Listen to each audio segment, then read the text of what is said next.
out of my kitchen. Hit that like button, hit that sub button, hit that bell, select all, leave a comment down below if you feel like doing so.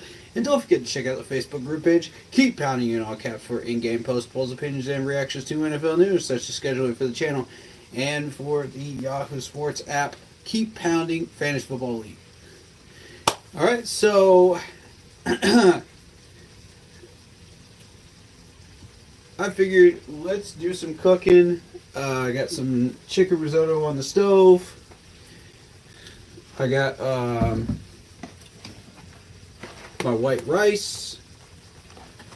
I prefer the boiling bag because it cooks better with this type of risotto. And you got the chicken broth. You got your basil. You got your garlic powder. And we got butter. Normally I'll put onions in this, and I'll put mushrooms in this as well. But, you know, I used to like to spice this up with just a little bit with some crazy spices. But, you know, this time I'm going to keep it kind of chill because I haven't cooked in a while. So, you know how it is. I know it looks a little cluttered, but, you know, it's been a crazy year, so I haven't had much time to clean stuff. I've been working and streaming and all kinds of other stuff, so. But, yeah.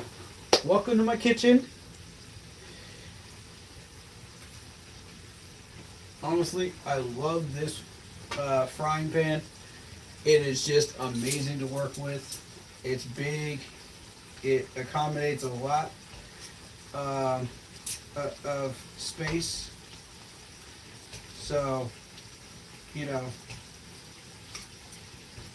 I like to cut my chicken up into chunks and fry those up first. We'll put those in a bowl, and then we'll cook the rice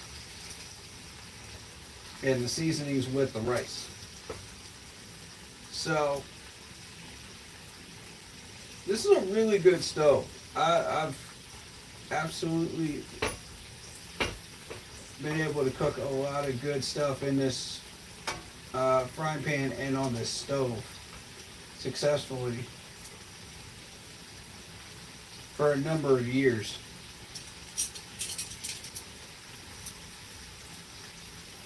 So, if there's anything you guys want to talk about, Panthers wise, gaming wise, cooking wise, please do. Drop it in the comments. I would love to hear what you have to say. We'll go ahead and prep this up.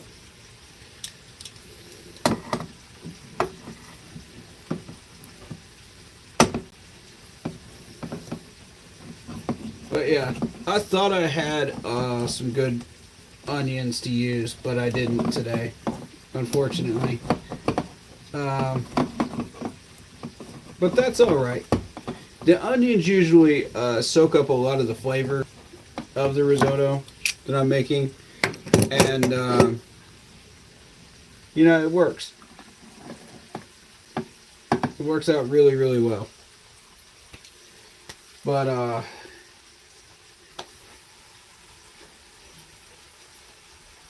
yeah, this frying pan's great. Let me show you the frying pan I got.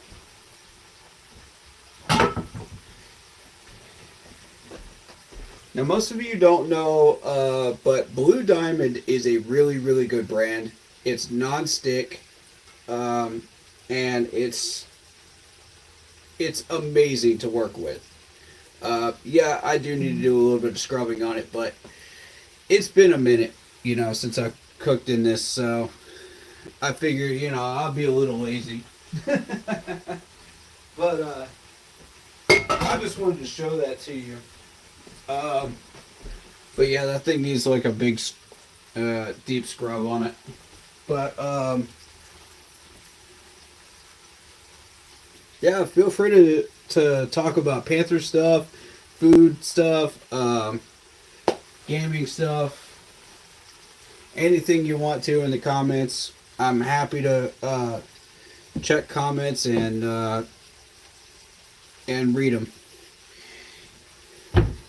You know, try to keep it slow though, because you know how YouTube is. If you don't read them in time, they do disappear, and you won't be able to see them until you go back to the replay. So, you know, just keep it short and sweet. I can read them. I'm not distracted, except by this chicken. So, currently, I'm good to go.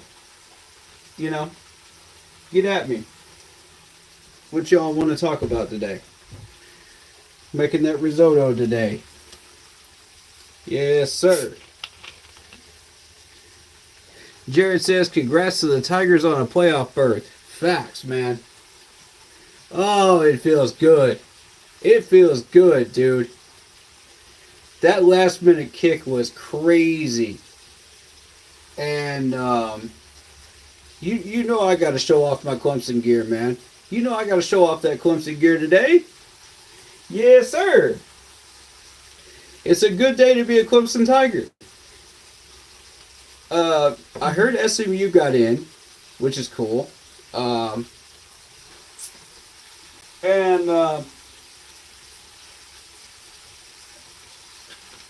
rightfully so, they deserve to be in. There was a big debate on whether the Gamecocks should be in. And honestly, I say yes, because you guys had a great season. And that's not taking away from, you know, the losses that you had. You guys had a fantastic season. And you deserve a shot. For sure. Personally, I would put you guys in. As a Clemson fan, you know, even putting into even having the Clemson bias that I do at times, I would put you guys in. And I really, really do love the fact that this helps out our entire state, you know, when it comes to football and tourism and stuff like that, you know, and everything else when both our teams are doing well here in South Carolina, you know. And add on the fact that Coastal Carolina actually won a baseball tournament, too. The NCAA baseball one year. You guys won it twice in South Carolina. And one of my best friends was on that roster, and he ended up being drafted to the LA Dodgers, which was really, really cool.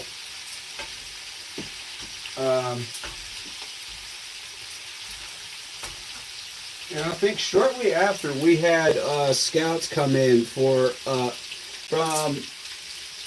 a couple of different Major League Baseball teams to my alma mater. I'm not going to tell you which one it is, but yeah, Madison Younger is now one of the best baseball pitchers out there. And he came from South Carolina, so there you go. I mean, several different people. South Carolina's been producing a lot of talent in the last 10 years. I've been very pleased with that. As a South Carolina native, you know, again, not telling you where I live at or anything like that, but you can kind of get the idea. Give me 1 minute and I'll get to the rest of those comments that I just saw.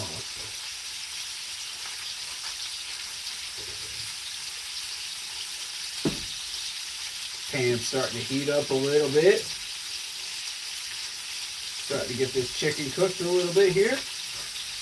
Yeah. It's looking good. Starting to smell good too.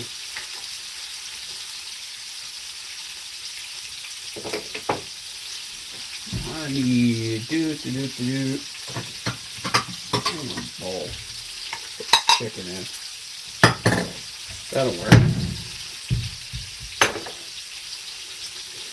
All right. But yeah, very, very proud of both of the Sacramento teams, the Clemson Tigers and the Gamecocks, for the success that they've had this year. And we're just keeping it rolling, man. We're keeping it rolling.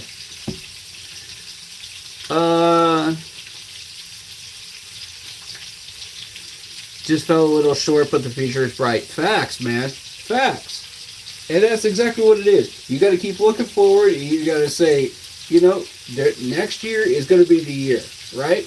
Next year is going to be it. And that's what the Panthers are doing right now, you know? And I look forward to it. I look forward to success that we could have here. And, you know, I'll say this. As a Clemson fan, that West Virginia bowl game that everybody loves to put out of their brain was the best thing that ever happened to Clemson. And I'll say that because of the fact that once we got that out of our system, we didn't lose. We went on a massive winning streak after that. That was it. You know what I'm saying? Like, that was it for us. That was our moment. That was our, oh shoot, you know? Let's get this moving moment for the Clemson Tigers. You know, and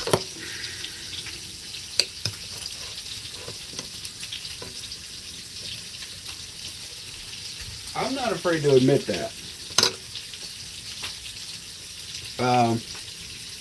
Because I know that we had those players in development for quite a while. You know, but it just took that extra little push. You know what I mean? That extra little message of, hey, we got to wake ourselves up. You know what I mean? And get on and start winning. And that's what it was, man. You know what I mean?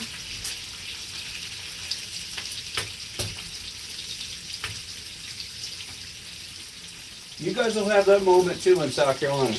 I'm waiting on it. Be patient. It'll come. And it'll wake you up. And it'll be like, oh, dang. You know, we never want to feel like that ever again. Type moment. You guys will experience that pretty soon. And trust me, it's going to suck. But when you feel it, that's when it's go time. And I'm telling you, the Panthers have had our share of that in Charlotte already. We've already had that moment several times over. We already know what that feels like. We don't need that anymore. Now what we need is to develop that talent and get back on our feet and start doing stuff. Isaiah Sizik says, even if XL caught that ball, the Eagles probably got done and kicked a game-winning field goal. I don't know. That defense was playing pretty well in that game. I don't know, brother. Hard to say unless we were put in that situation, you know what I mean? Isaiah says, next season we take the division back. Facts. Oh, Jared says, I promise you, we've had that. Yeah. You probably have. What game would you say is that moment for you? That you would say is that moment?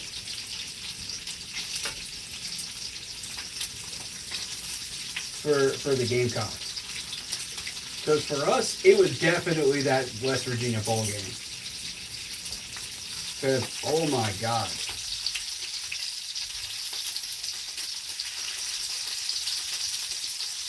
Like, I wanted to just, like,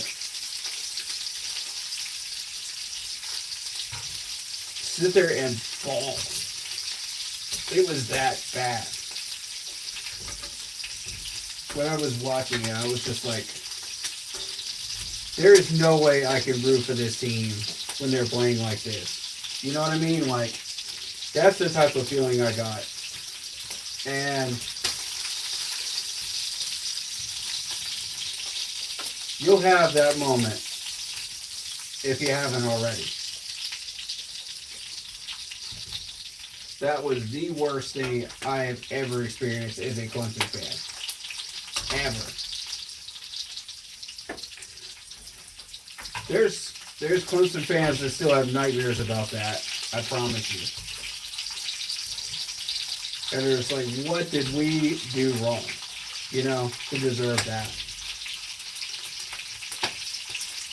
But there is hope that one day, when you turn around that corner and you say, look what we've done since then, that's when you're going to be thrilled, man.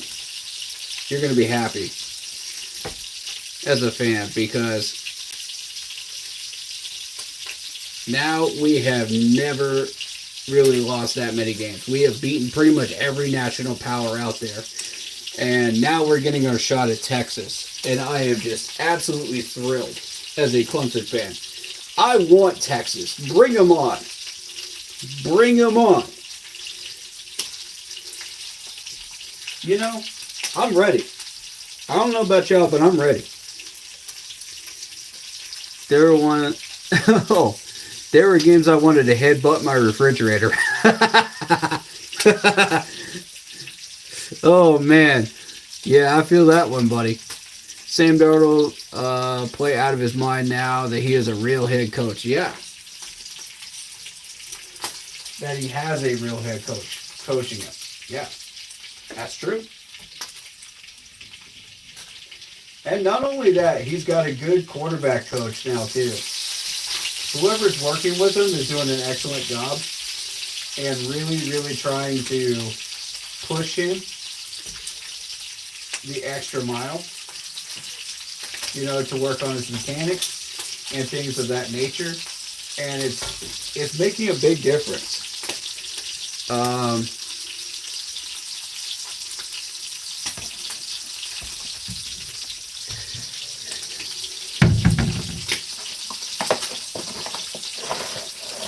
Like, you've seen the results of it.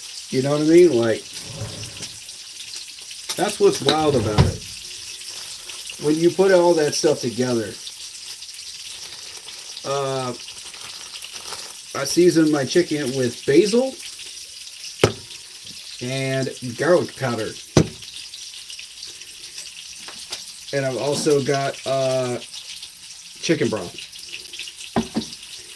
I normally put some onion in there, but, you know, it is what it is.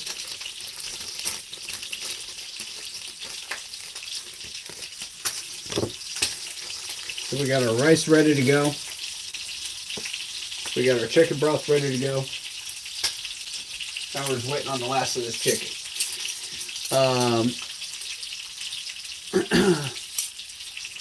I've seen Vikings games and saw him on the sideline. Yeah. True. Yeah, I think some of that sideline time did him a lot of good, too.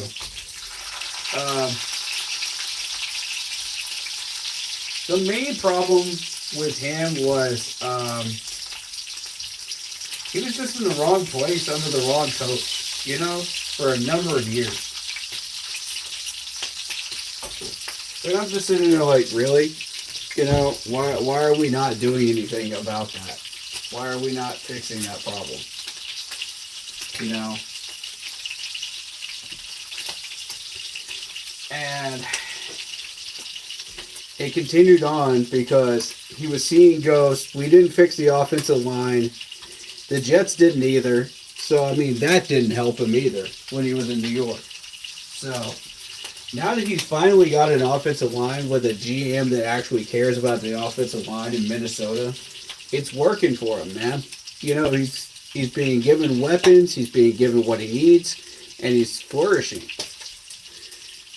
Um, when here, he had the man who gave all of us PTSD. Yeah, yeah, yep. You got that one right. It was horrible.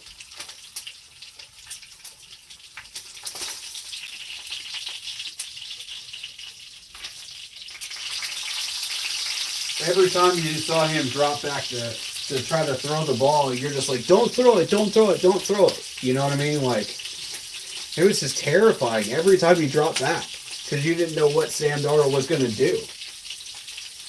And,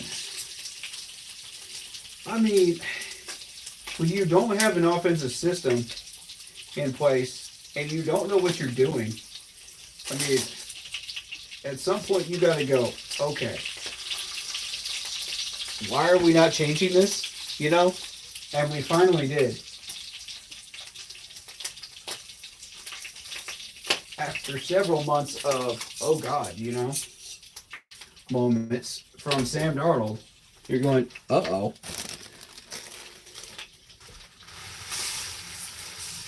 Now is the right time to change it. Alright, so I'm adding in my rice now. So what I typically do is I'll add the seasoning on top of the rice. And I'll have about probably a handful.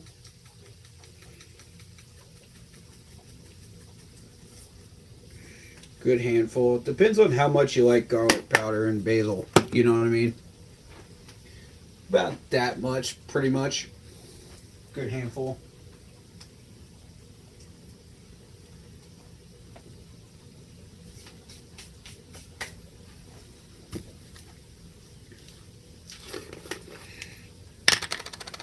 Then garlic, about the same.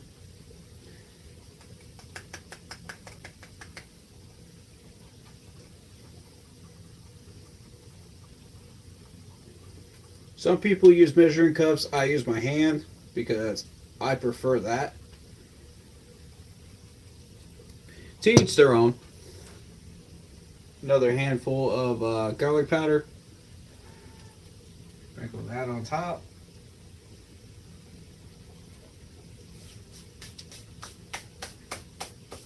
Right.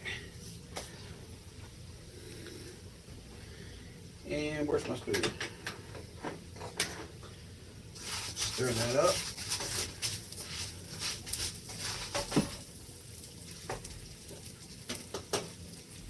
Done with those temporarily.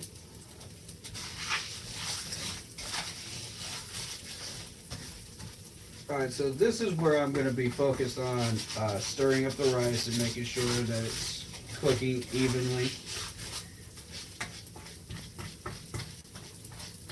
So I won't be able to respond to comments as much during this period of time.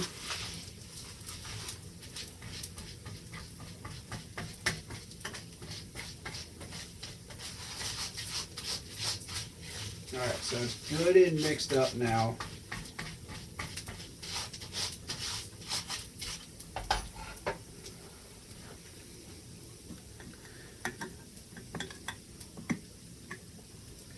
Isaiah says, watch out for us in 26 and 27. I'm going to say watch out for us in 2025. If we have a good offseason.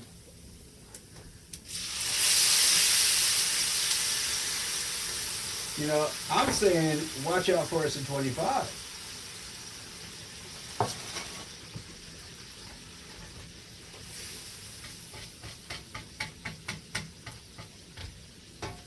Alright, so normally I would brown this rice, but I've found that the last two times I've tried to cook this, I wanted to go ahead and pour the chicken broth in and just let it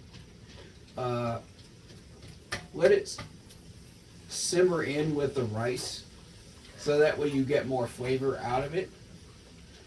You could do it either way, but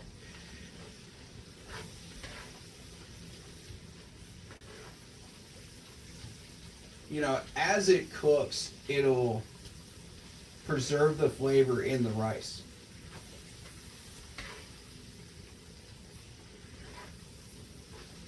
So you're doing some scooping and mixing here.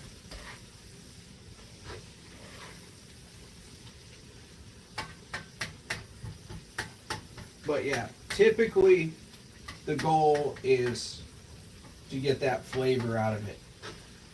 Either way you're doing this.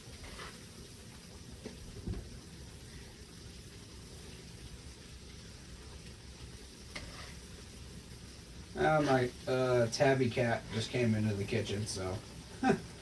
What's up, Zoe?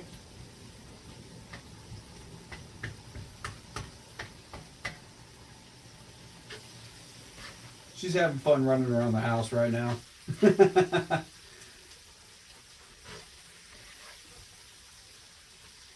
She's a playful cat. I like her. I love her a lot, man.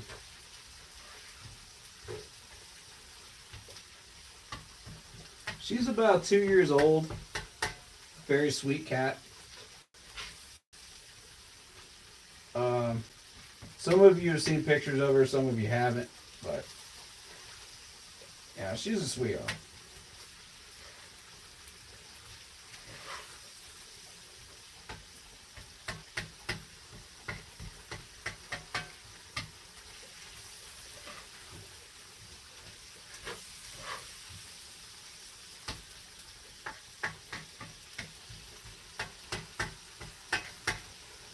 Yeah.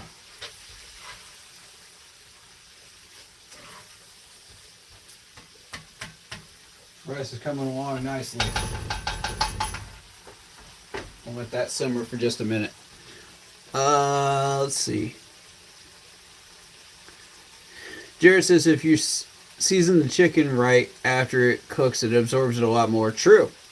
Very true. It depends on how you like to cook. And, some people like to cook some in that way. I like to cook it this way. It's just my preference. I've gotten a lot of flavor out of it just doing it my way. So either way works. Depends on what you like and what you've been taught how to do, Isaiah says, time for us to run the division for a long time. Yep. Facts. It depends. What are we getting in this draft? You know what I mean? Some people think that we should go after a defensive end, which I'm in favor of myself. Some people think quarterback in order to have a third quarterback.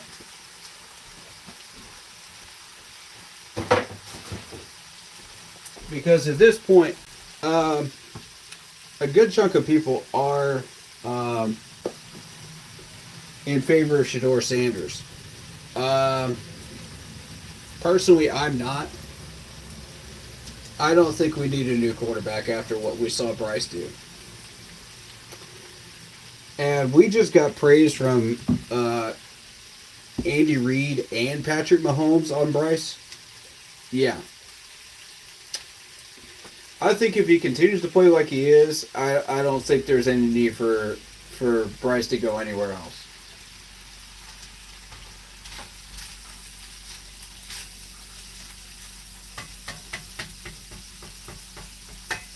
Right at the moment, I'm looking at defensive end, defensive tackle, linebacker in the first round. Maybe a left tackle. Some people don't believe that we should get a left tackle in the first round. I think either you get it in the first round or you get left behind at this point because of what I've seen so far.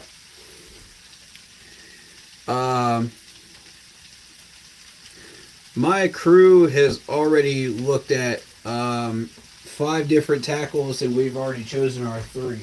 So we've narrowed it down to 3 already. I told you, this team doesn't screw around, man. We already know what we want.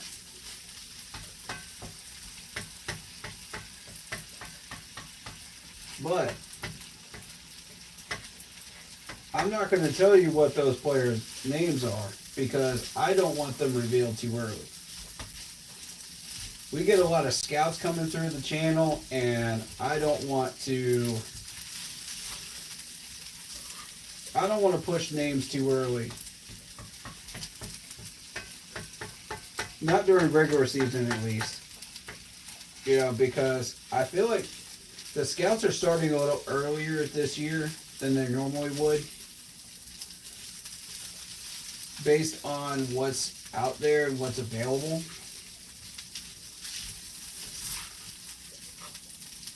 So it might be a good idea to just not give them that taste too early.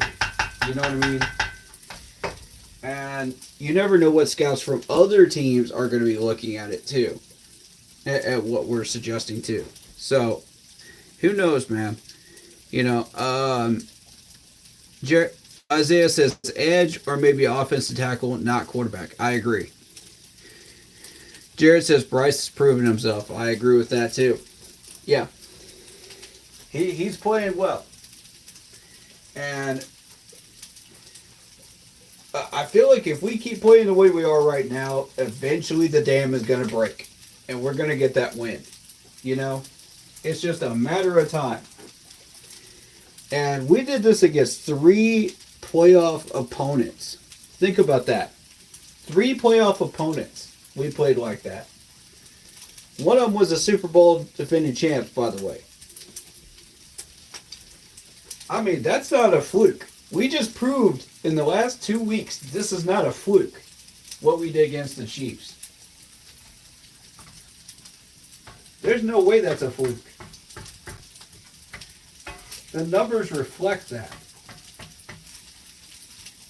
As I've said many times, the stats are going to reflect our progress, not necessarily the scoreboard at the beginning of the year. So if we continue to do what we're doing right now, I'm very, very confident that this team is going to be something nasty next year, man. Like, I was just looking at the depth chart today, and I'm very, very impressed with it. Because I see the potential here, man. I see it. I want some saran wrap. And you can wrap this up with foil. You can wrap this up with whatever you deem is best.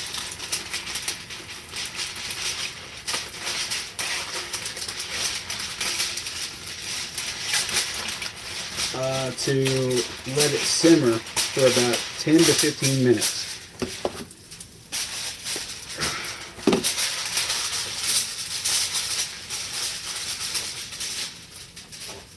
Let all those flavors just sit in there, you know.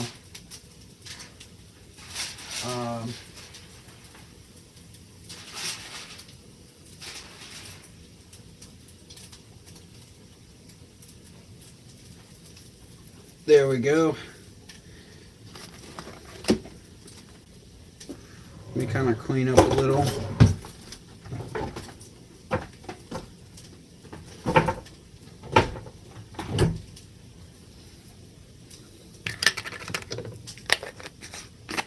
Yeah, Cowboys are next. I have a strong feeling we're winning this game. Very strong feeling, as a matter of fact.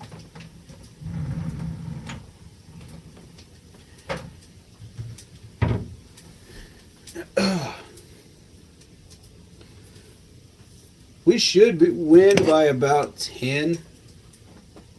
either 7 to 10 points. I know the Cowboys have been putting up into the 20s range in points lately. So there is that.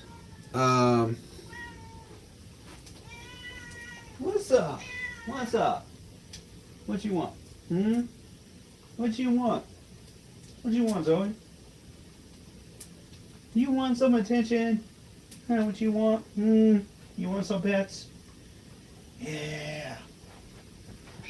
Oh, yeah. Yeah. Oh, the cat pets. Yeah. Sorry, my cat was demanding my attention for a minute.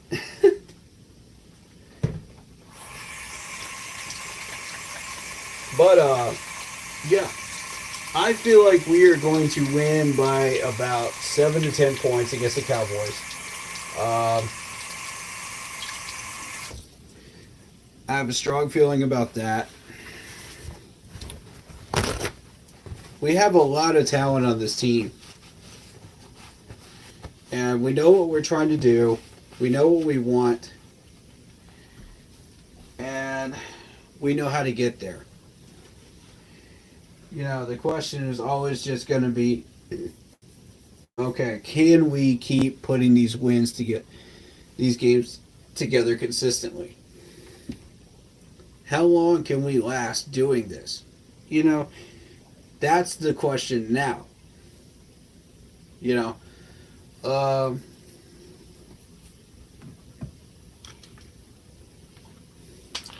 I believe that we can last through the rest of the season doing this, playing the way we have been playing, which I consider to be called Carolina Panthers football. You know,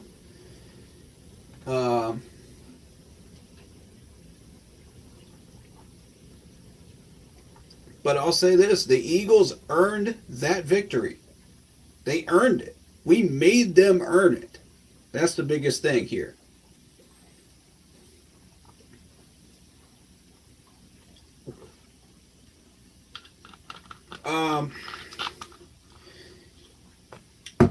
There is a slim possibility that we could win out. Addressing that comment right there by Isaiah. Very slim possibility. I don't want to put too much hope into people's hearts, but, you know, it is possible. But we're going to need a lot of help. If you're thinking playoffs right now, Isaiah, is that where you're going with that thought process? If we're thinking playoffs, I don't see it happening. I just straight up do not see it happening. Minnesota's got the first wild card spot locked up. And I'm going to be honest, I think Green Bay's got the second one.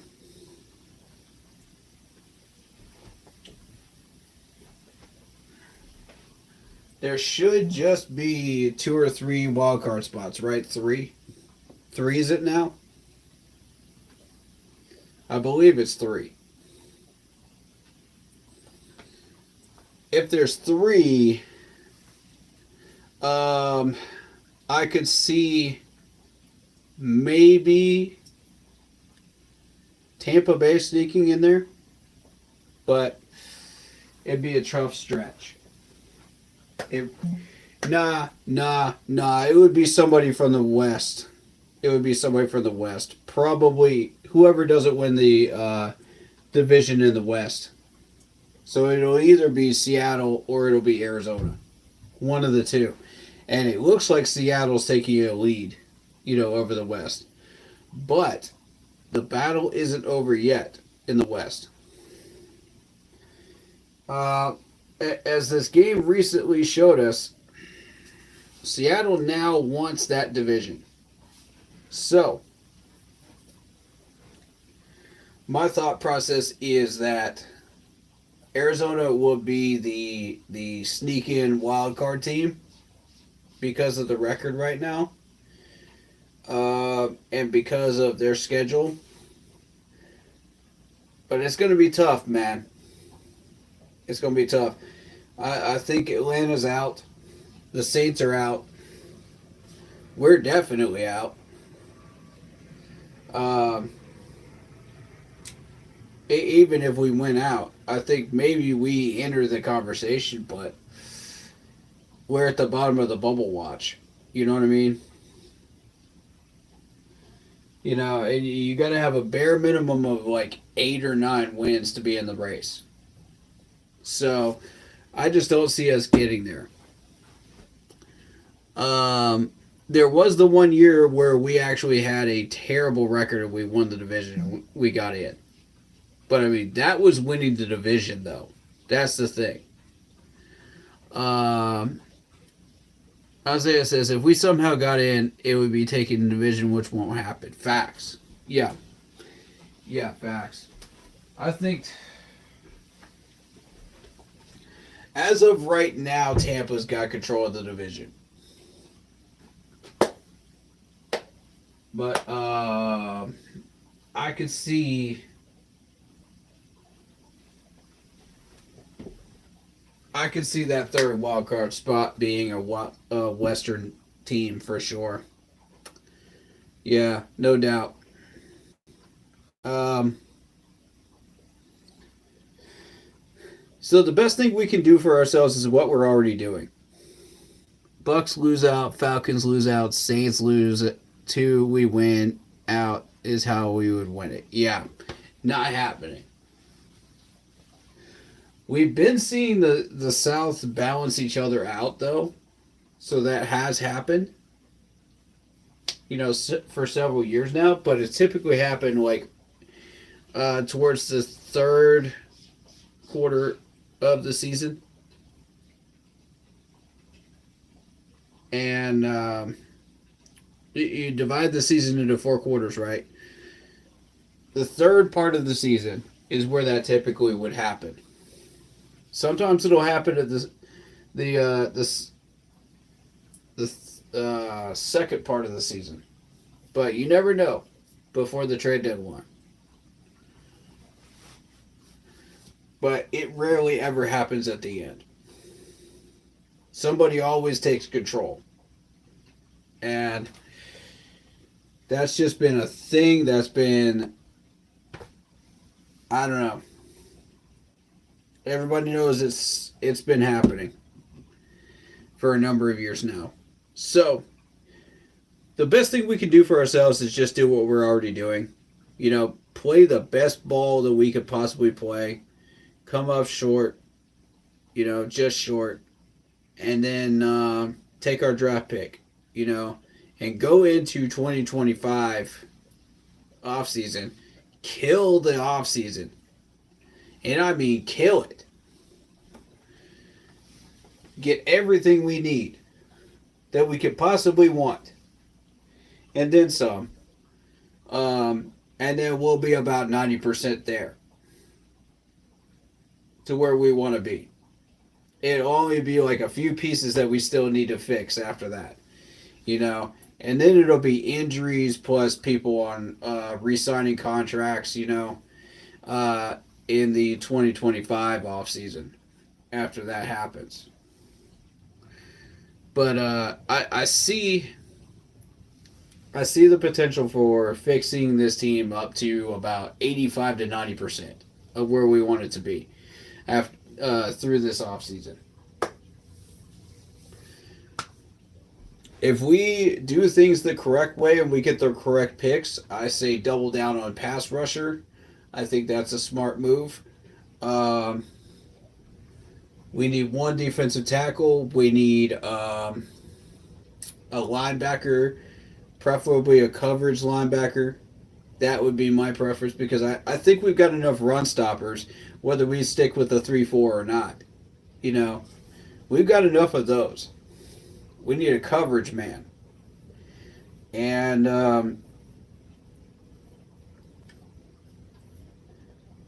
I see year 2 development of Josie Jewell, DJ Wanham, DJ Johnson. I mean, these guys are going to be beasts at run stopping.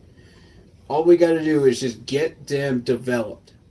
So we got a few more games to do that, and try to work on their techniques, work on their fundamentals, their hands, their tackling techniques, all of this, tackling angles, everything that needs to be ironed out. During the practices, and then you show them what you've learned on Sunday, right? You show them what you learned in practice from practice. So at that point, it's like, okay, now that we've seen that progression in the run stopping, which we have seen it in the past couple of weeks, but not nearly enough to where we want it. But it's close. It's close to where it should be, to where we're on track with that. Because we did stop Barkley for about 120 something yards, which I was expecting this man to get about 150 to 175. And if that was going to happen, then that would say to me, yeah, we're exactly where I thought we were with the run defensive stopping and technique and everything else and development with that we just need to toss, pretty much the entire line except for Derek Brown at the end of the year and upgrade. We just got to filter out the water. That's what it is. It's filtering out the water. You got to clean out all the gunk and the nonsense that you don't need, and upgrade. Injuries we cannot predict. That's going to be the biggest thing. We cannot predict any of those. So what do we do with that? It's just next man up mentality. That's how all these dynasty teams have figured out how to battle that. It's next man up. You have to have somebody behind them, second string, third string, to where they're just barely below that talent level, to where you're not losing anything, when these guys come up, that are almost as good as your starter. And that's why they've had the success that they've had. These guys have come in there and done what they're supposed to do. And it's like you never lost any talent whatsoever on the field at that position. You see what I mean? Like, that's how that's supposed to work. That's how multiple teams have handled that problem. It's going to be a while before we can get to that point. I believe the opportunity is there, but we just have to continue to do what we're doing, in order to build that roster properly, in order to make sure that we get to that point. And you look at the Detroit model, you look at the Kansas City Chiefs model, and look at the talent that they've got stacked in their depth chart.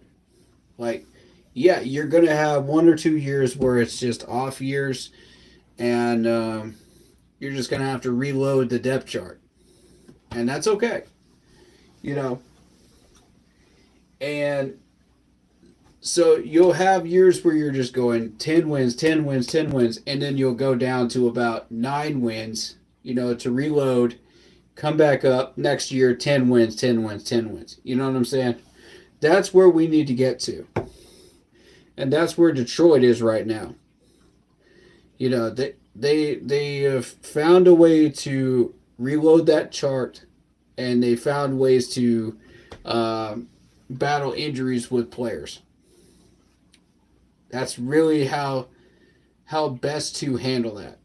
If there's a better way, I would love to see it, but at the moment, I don't see a better one. unless somebody can present something that can prevent injuries. The league is working on that. They're trying to prevent certain things from happening.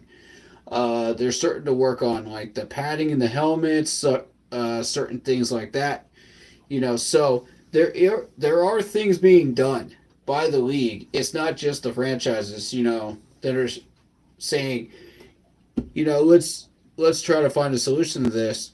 The league is trying to do something about it, but at what cost? Because you got every time the league gets involved in this stuff, it gets messy, and it always goes downhill rather than helps. And the players union gets pissed off. They're not getting paid. They're not having the results that they want. And it's just a circus. It really is. So I mean, at some point, something's got to be done. But it's a violent sport. End of the day, it's a violent sport. Injuries are part of the game, just like baseball, just like hockey, just like any major sport that's out there. So you just have to take that into consideration and find ways around it. And that's been the challenges of head coaches and GMs for years in every major sport. And every major sport has their own way of dealing with that.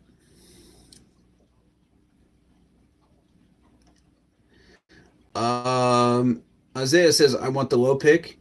Yeah. As it stands, we're looking at somewhere in between 9 and 13 at the end of the year, I think, with 6 to 7 wins, which I do think is doable. The Cowboys is going to be the start of that chain to where we start pushing and getting those last few wins. We might win 3 out of 4. We might. And that's okay. If we land in between 9 and 13, that's okay. I'm telling you, wherever we land, that is okay. I'm perfectly cool with it. Because I trust Dan and I trust Dave to get us what we want and what we need. Positionally. We're finally using our heads. We're finally getting the right types of players. We're finally doing the right things that we need to be doing. And I'm ready. I'm ready, dude. This draft is going to be our Super Bowl. It is. It's going to be our preemptive Super Bowl. I cannot wait for this draft. Oh, it's going to be delicious, man. Just like this meal that I'm working on. It's going to be tasty. And I'm really happy with the success we're having at the moment. Because that shows me we are perfectly on the right track. We're getting the development we want. And the players that need to be here are going to be here at the end of the year. The players that need to be replaced will be replaced at the end of the year. We now know exactly what we need to draft and pick up in free agency. That is something we didn't have in the past before. We only had that once in our franchise history. Once. Where we knew exactly what we were supposed to pick up in that free agency and draft to solve our problems. And that was the 13 to 14 draft. So, and we're here again. 2024 to 2025 off season. This is going to be the second time in our franchise history we know exactly what we're drafting and picking up. So yes, I'm excited.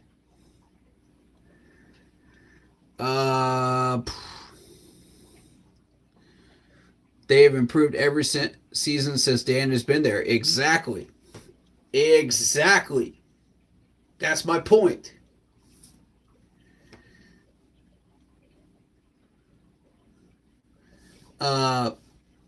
Welcome in your boy DT3. How you doing, man?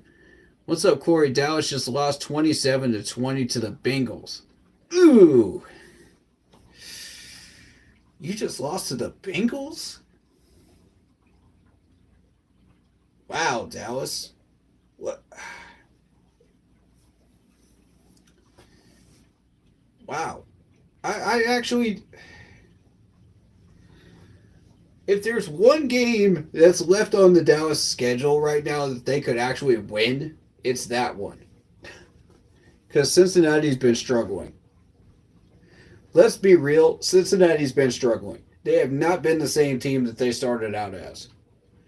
And, you look at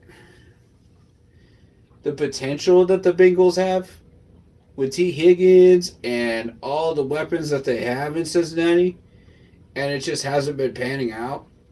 And you're just going, why? And that's exactly it. Isaiah just touched on it with his comment. He says, if the Bengals had a defense, they would be better. Exactly. You just answered my question, which I was going to answer myself. But yeah, Bengals defense, that's exactly what they're going to focus on in this draft. So I'm hoping that they don't get in our way when we're hunting for players. Cincinnati has been pretty decent about picking up the right types of players in the drafts, in particular defensive players, so we need to watch out for that. Where are they at right now on the power rankings as far as like draft position? Where are they at? Let me know. I'm going to start adding this chicken in. But yeah, let me know. Where are they at in draft order right now?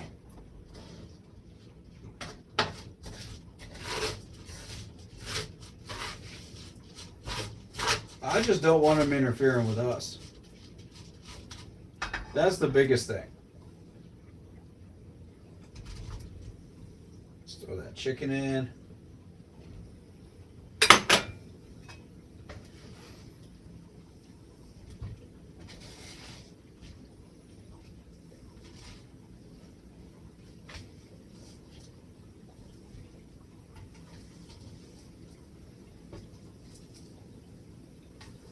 Let it simmer long enough.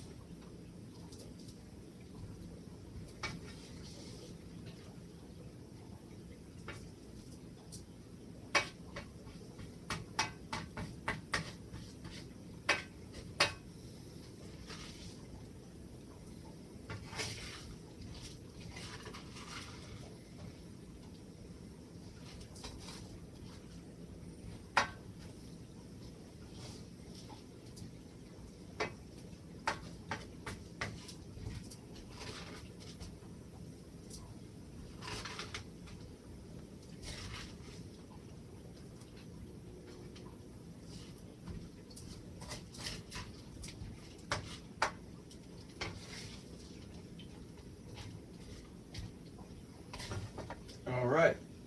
Now, last thing we're going to need is some shredded cheddar.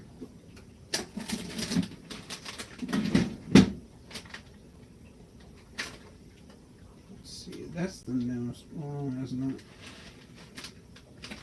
Let me just double check the date on this. Gotcha. What about the rest?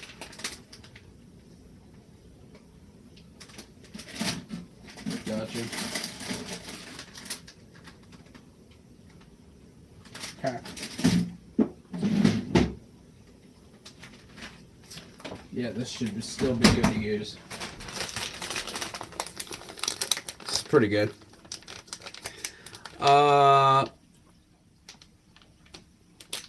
We are 4, they are 11. Okay, thank you. The offense has been scoring a lot for the Bengals, so we need the Bengals to win to stay ahead. Okay. Who else do they have on their schedule?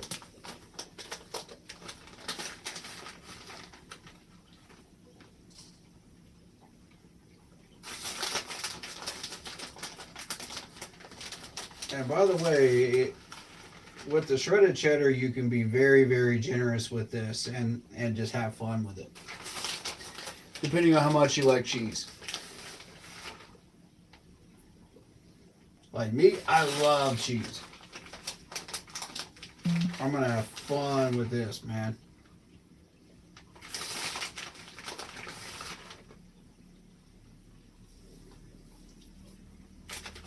All right. I like to throw in about a third to a half a bag of shredded cheese in there.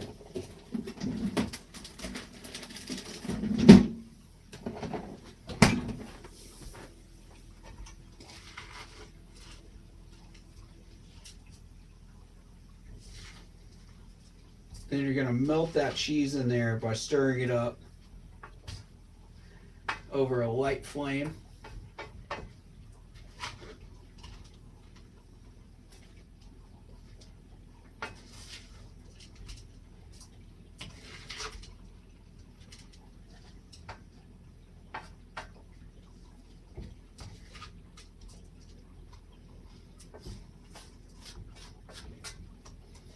Oh, it smells delicious. This is going to be good.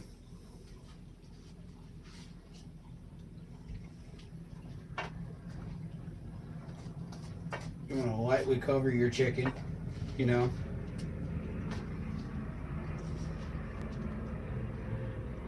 I am a chicken fanatic. Anybody that knows me knows I love chicken foods. Anything having to do with chicken.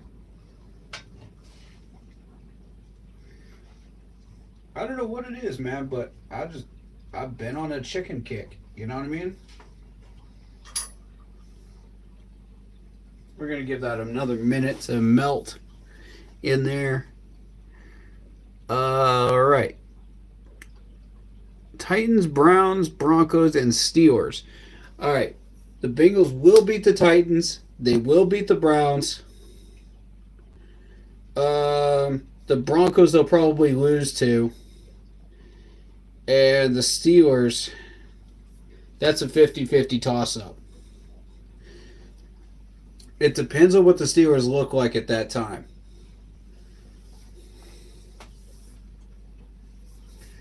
Who does the Steelers have right now still? Because I can tell you based on who they have left what they're going to do. Because these teams are not really changing their patterns at this point. They've already hit their patterns. And they're not going to deviate.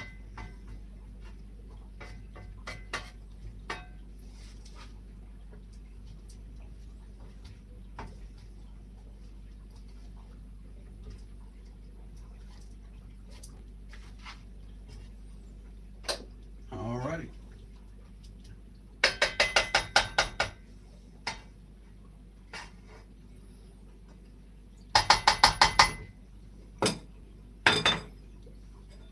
So,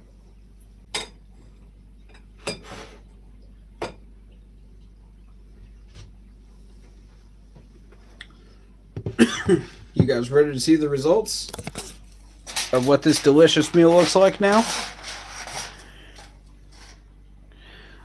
Eagles, Ravens, Chiefs, Bengals. Okay, Steelers will lose to the Eagles. They'll lose to the Ravens. They'll lose to the Chiefs. And the Bengals game will be a 50-50 toss-up.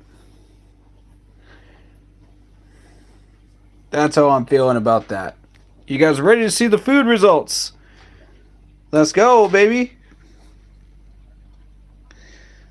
Looks delicious, doesn't it? Oh, yeah. Oh, yeah. Chicken risotto, baby. It don't get no better than that. You can add your favorite spices on this too, you know, when you're putting your rice in. If you like some spice on it, you can throw in some spice at that point, you know. But yeah, that's magnificent. That is absolutely magnificent. I'm about to plate up.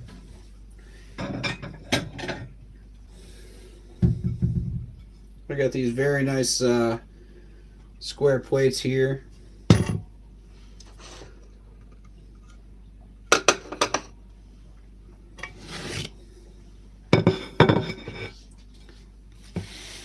Let me move my camera. There we go.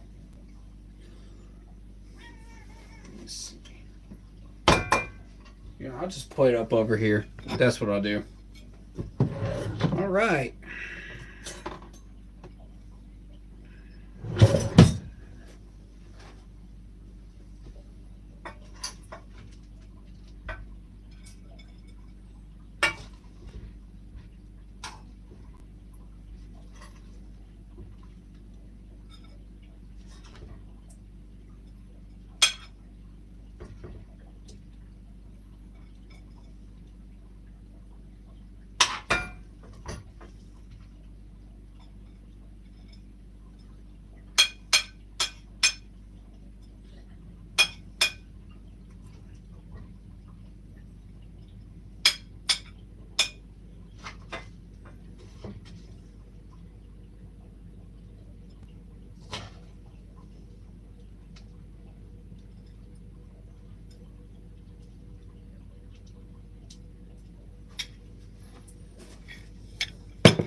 And voila.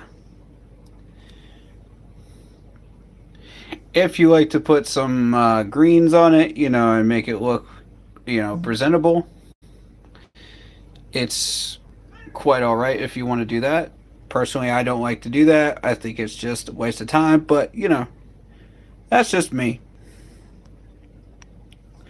But it looks delicious, right? How many of you guys would try that?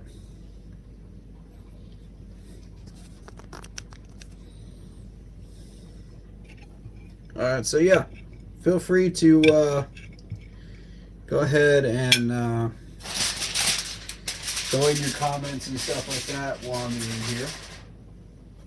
There we go.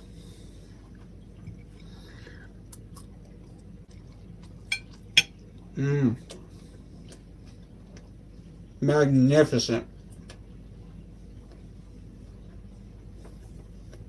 It's a little dry. Mmm. Should have used more butter.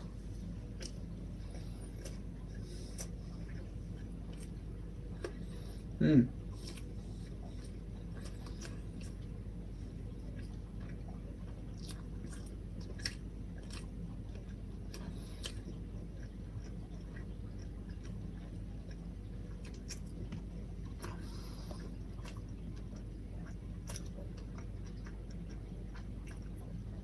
Right. Okay, so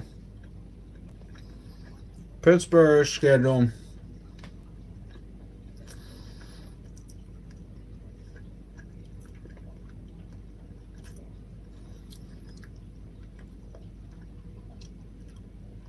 Yeah. It's going to come down to that final game, Steelers versus Bengals. It really is.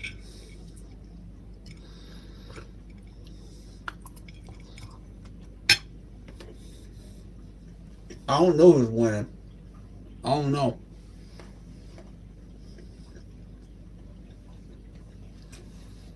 Um, Pittsburgh's D will shut them down for a good chunk of it. I feel like. And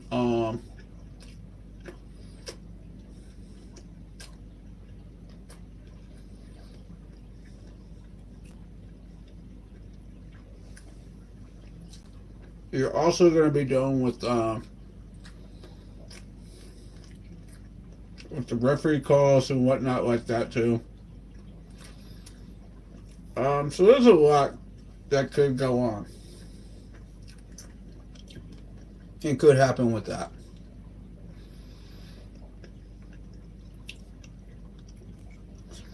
It's way too early to try to predict that.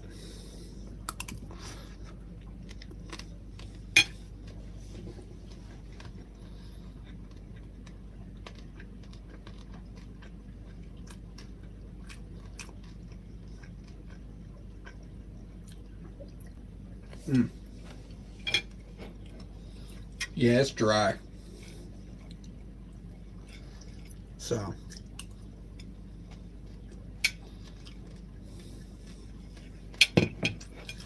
If you're careful about how long you cook the rice, and you're careful about how long you cook the chicken, it won't be dry. Use enough butter.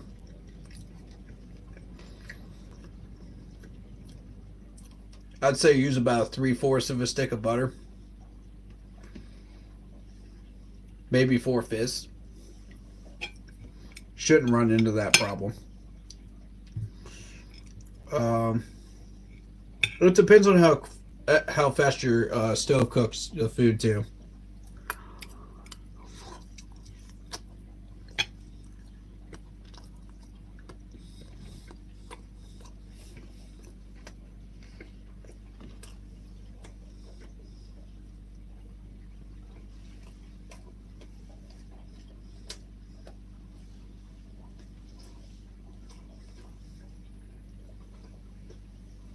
What's up, Zoe?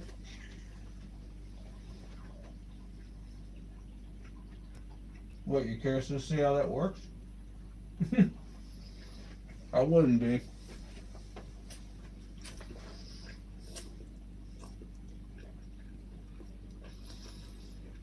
Um,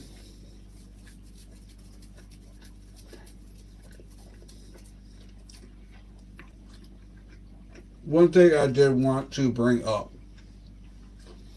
about the Panthers today. I heard that Brooks re-injured his ankle again. Same ankle sprain. Again. I'm concerned because this was a second round pick.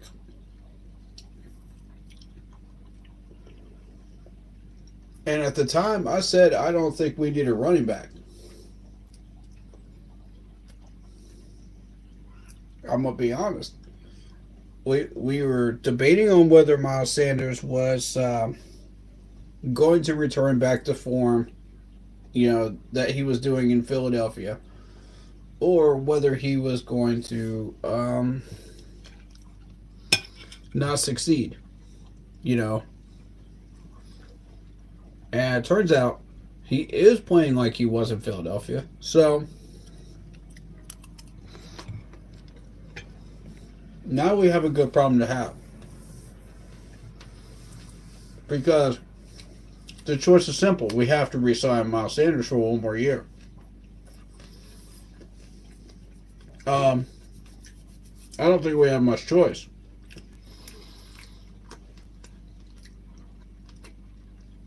Unless you want a different running back out of free agency. And honestly, at this point, I'll take Miles. I'm happy with Miles. But if we can upgrade, sure.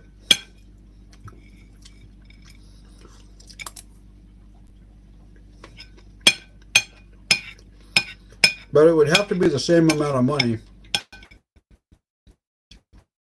And it would have to be upgrade in talent.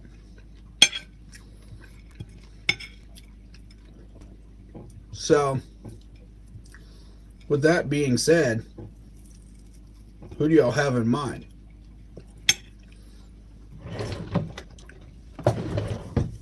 Because I'm not going to sit here and say, oh, well, let's get so and so and so and so, when we have no idea whether we even want this player or not, based on the money.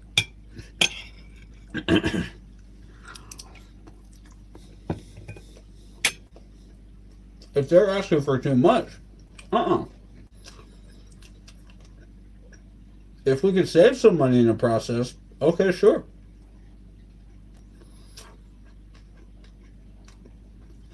What if we bring back Dante Foreman? What's he been up to? What has his numbers been looking like?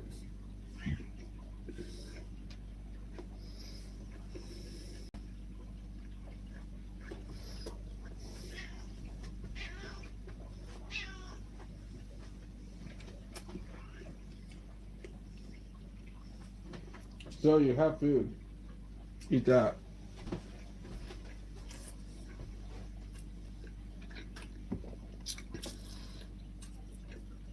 So yeah, I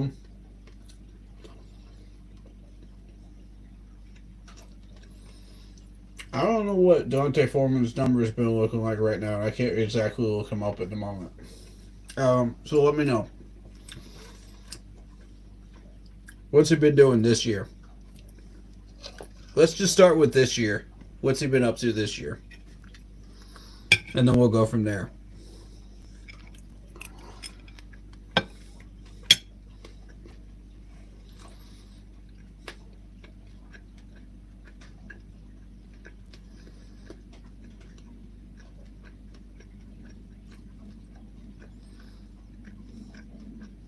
Mm. It's good. It's really good.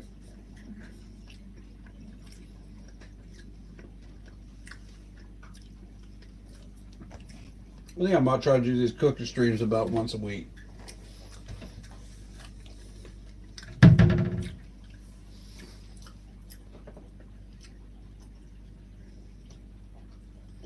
I can cook about two to three recipes really.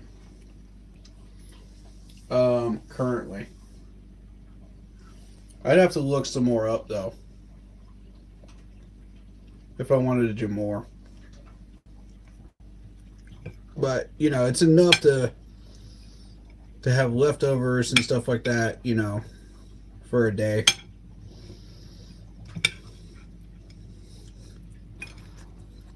Mm.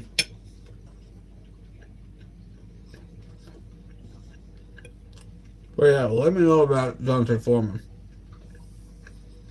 I'm interested, but I don't think he's quite what he used to be. And that's my issue with him.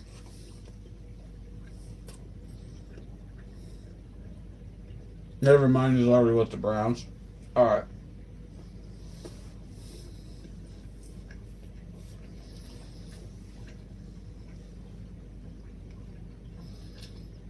Alright, so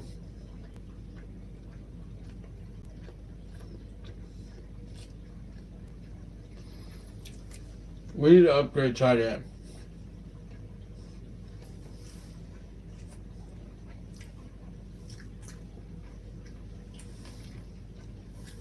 Now here's the thing.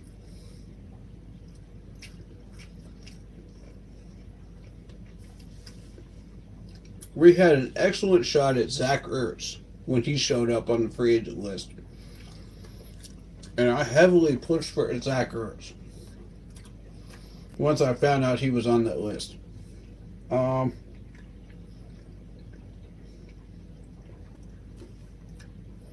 I figured, okay, there's our tight end threat. We add that to Sanders. Yeah, for cheap. Yeah, we can do some monstrous things with both of them.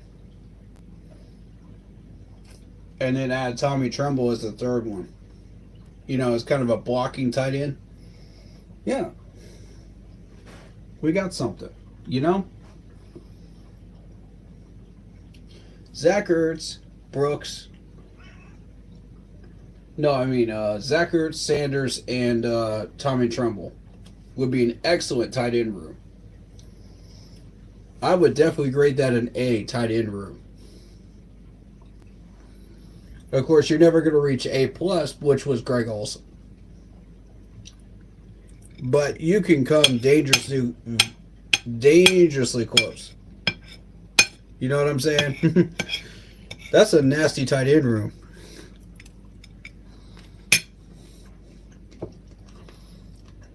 Ian Thomas, of course, you let him go. All the rest of these guys, you just let him go. And we wouldn't need to worry about tight end for a handful of years. Because Zach Ertz still has a handful of years still in him.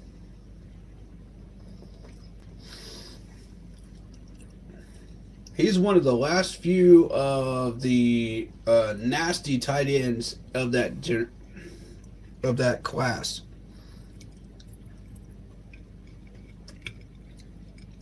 And the thing is, man,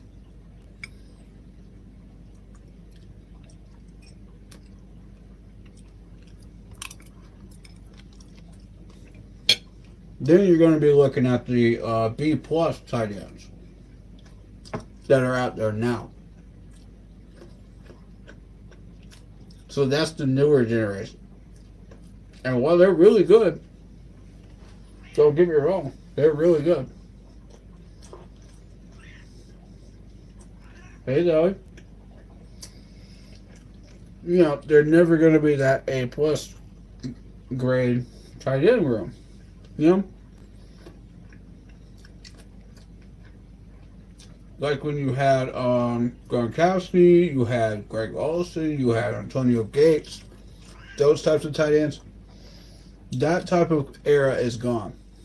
So now you're looking at the B plus guys. And the B plus guys are enough to get the job done.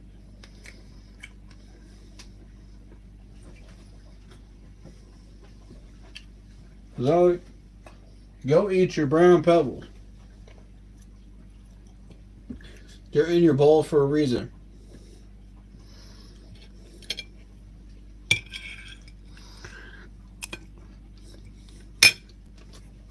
You're not a Labrador Retriever. Stop it. All right. Anyway, but yeah. Nowadays, it's about guys like Sanders, guys like who's that guy out of Minnesota that I really like? Oh man, he was killing it during preseason. I forget his name.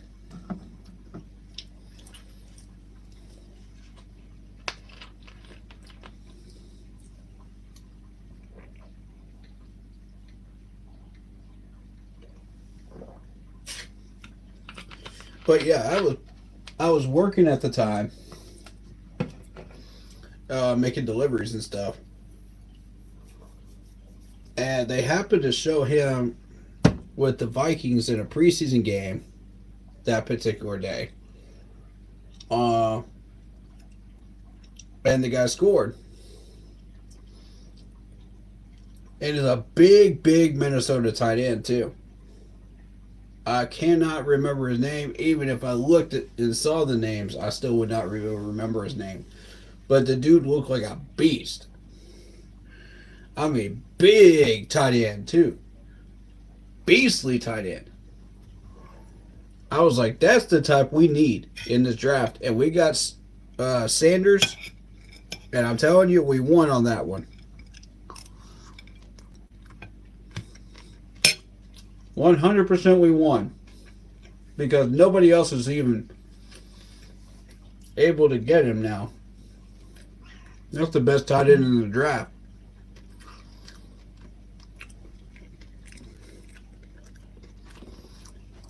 We should activate Dylan Johnson from the practice squad.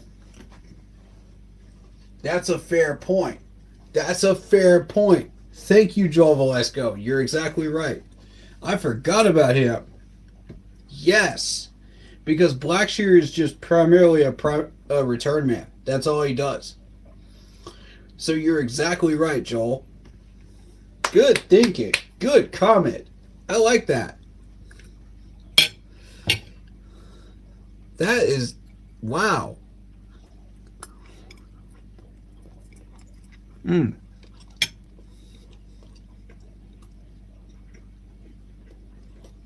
Mm-hmm. That's good. He's exactly right.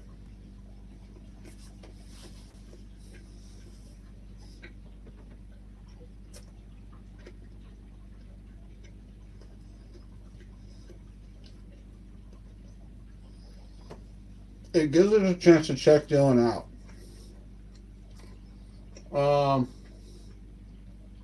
I think he's got enough strength and run power.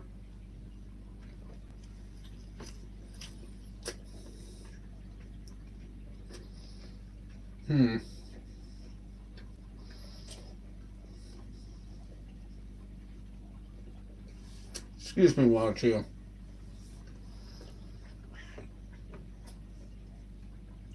What? What, Zoe?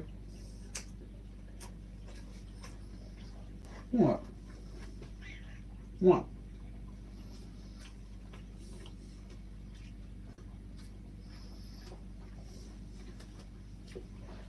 What, you begging for food like a Labrador Retriever right now? Zoe, you're a cat. Stop it. You got your own food.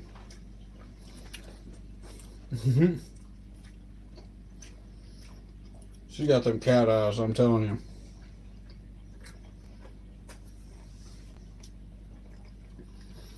She keeps looking at me with those cat eyes, I'm gonna give her a treat. A cat treat, you know. But yeah, I like Dylan Johnson. I think he's the answer to that problem. Currently, until the end of the year. But do I think that we still need to address Miles Sanders? Yes.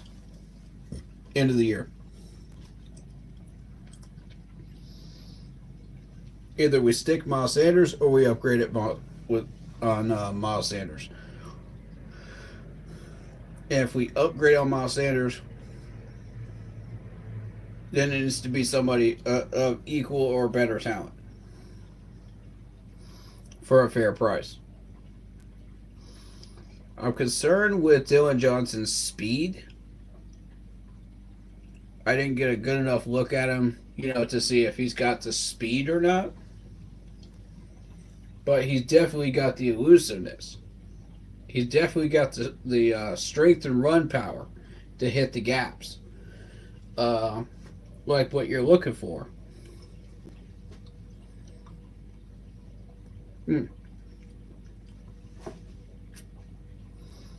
But he still needs some development.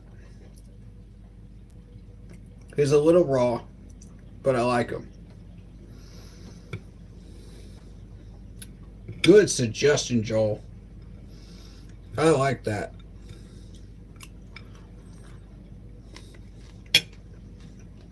I swear I completely forgot about him. Oh, yeah.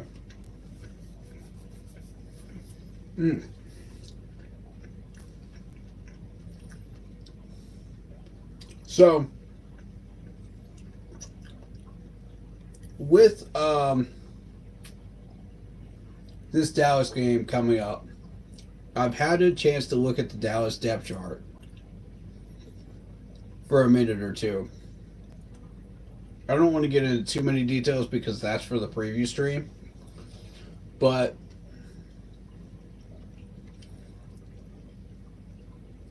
there is a certain safety in the Dallas secondary that is causing some problems. He's got like 2 forced fumbles and a interception back there. So we need to be careful about throwing it deep if he's around.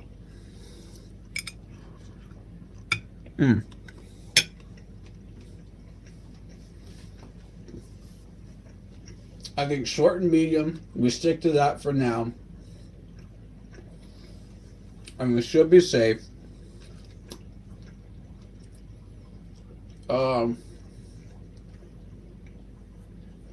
But if this dude breaks coverage, we can take advantage. Their other safety has trouble with solo tackling. I noticed that when I was looking through the stats, just briefly. A couple hours ago when I was going to the grocery store to get my stuff for the meal.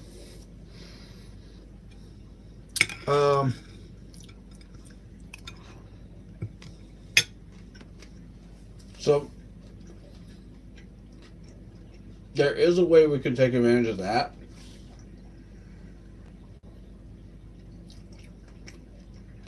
And that's through separation. Wide receiver separation. The last couple of weeks we've been getting good wide receiver separation. Um, we started to fix that problem. And I mean, yes, we have had good corners and good safeties on them. Really, really good corners and really good safeties on them. Which is why you didn't see the ball thrown to David Moore. Because I think Gardner Johnson was on him a good chunk of that game against the Eagles. That was my theory, and when I started looking back at some of the numbers, that kind of confirmed it.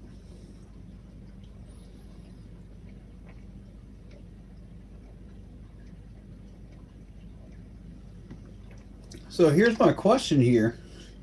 If you got good, if you got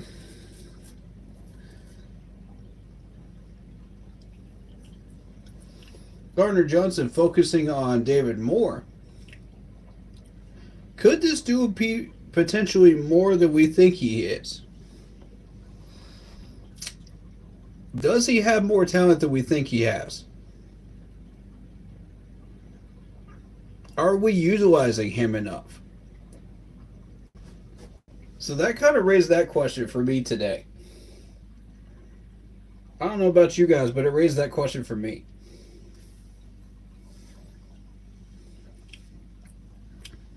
And I'm going, huh. You know,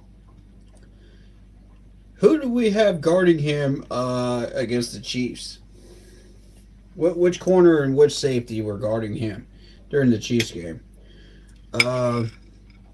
Is my next question.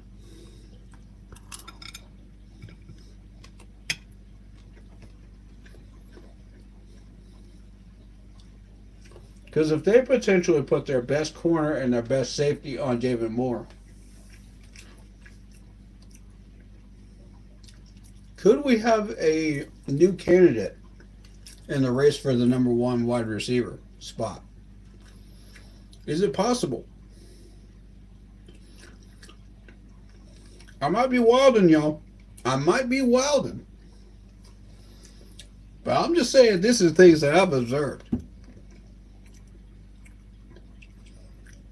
And you put two and two together, you put the game tape together with the stats.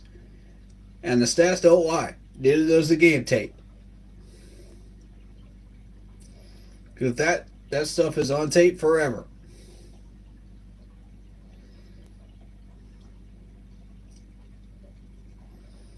Am I jumping to too many conclusions here? Or am I onto something? I mean, I'm 50-50 on the fence on this. What do y'all think? Am I onto something here?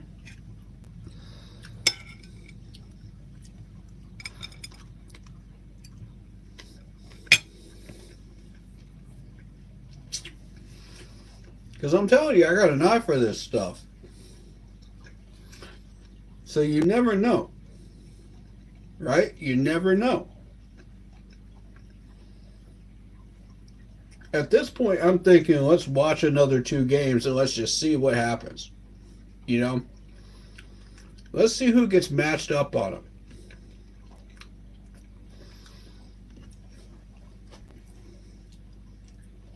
Because I think they're going to put the best Dallas safety on David Moore. And the other one's going to be on XL and Coker. And we'll see what happens there.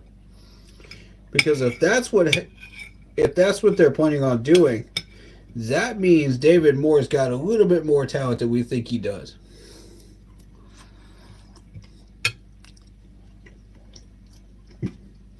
And if so, that means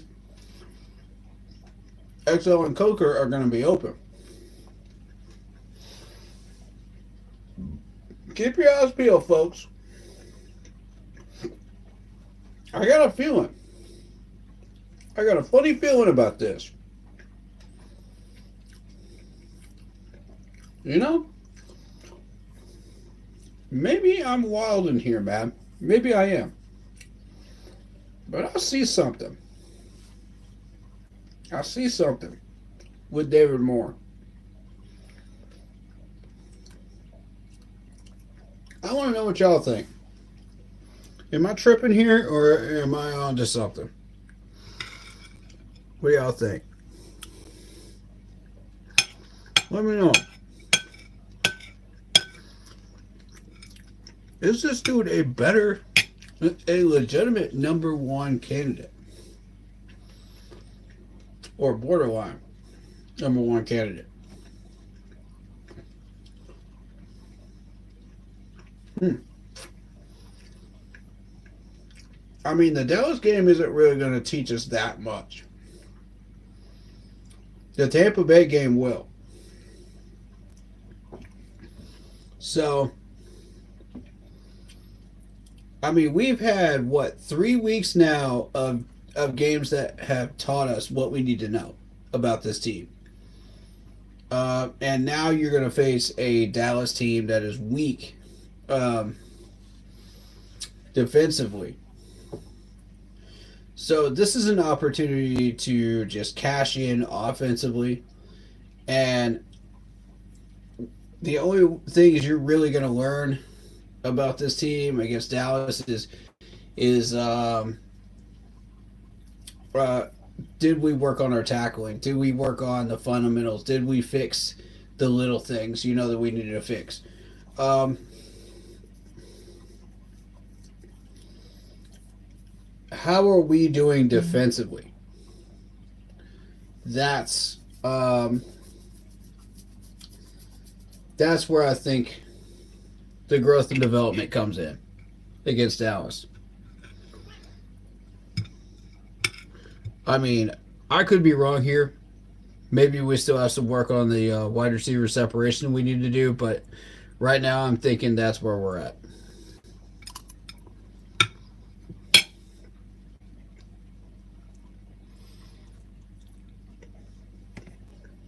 Yeah, I absolutely think we can win too. Mm-hmm. I agree, Joel.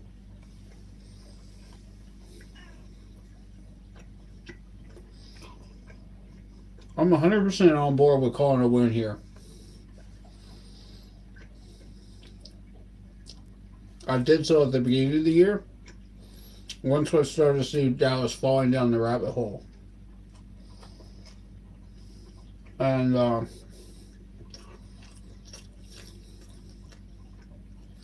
and struggling defensively.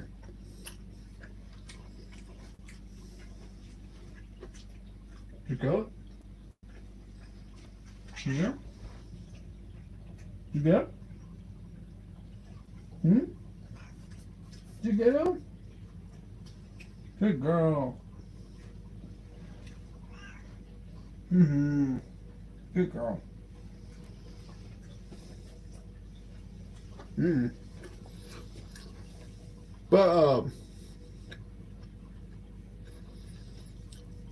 yeah, that's about how I feel about that.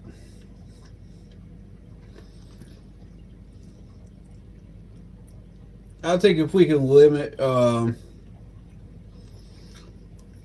Dak Prescott and put some heat on him,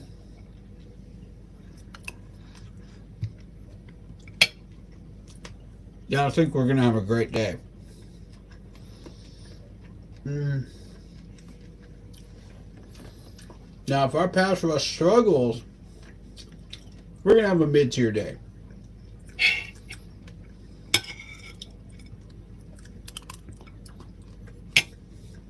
Because that means we got to battle back.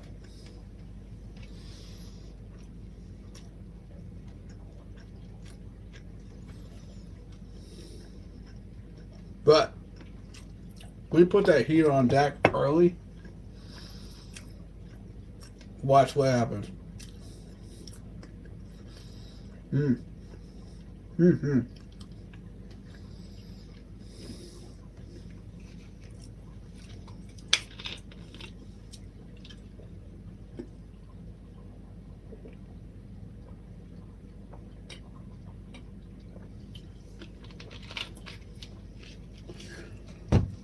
Delicious.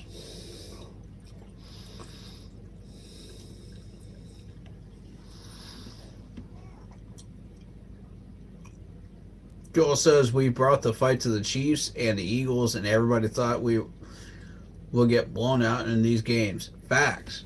Exactly. And I'm telling you, man, this team has turned over a new leaf. This is the team I was hoping would show up this year. Once we finally got out of our cocoon, we finally got the development settled in. We got all the little techniques dealt with, and we finally just settled in.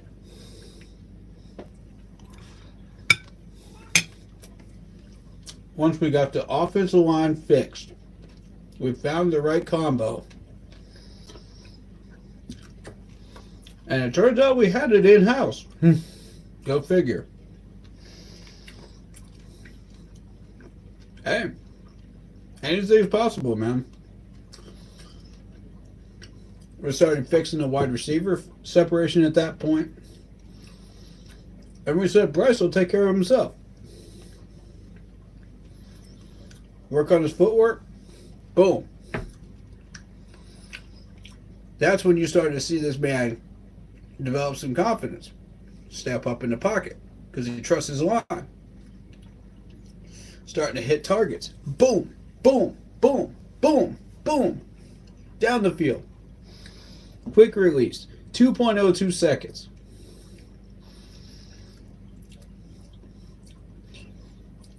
And I mean, I was watching this dude during training camp, and I just saw this ball just zip out of his hand. Like lightning bolts. I was like, dang. We might have something here. If we can fix this line, we might have something here. Because I'm telling you, when he was a rookie during that 2-minute drill, during training camp, I kept seeing him zip that ball right towards the sideline. Whoop, whoop, whoop, whoop. And I mean, lightning quick. If you blink, you miss it. Type fast. And I was like, wow. This dude's out here looking like Matt Ryan on these throws. We got something here, man.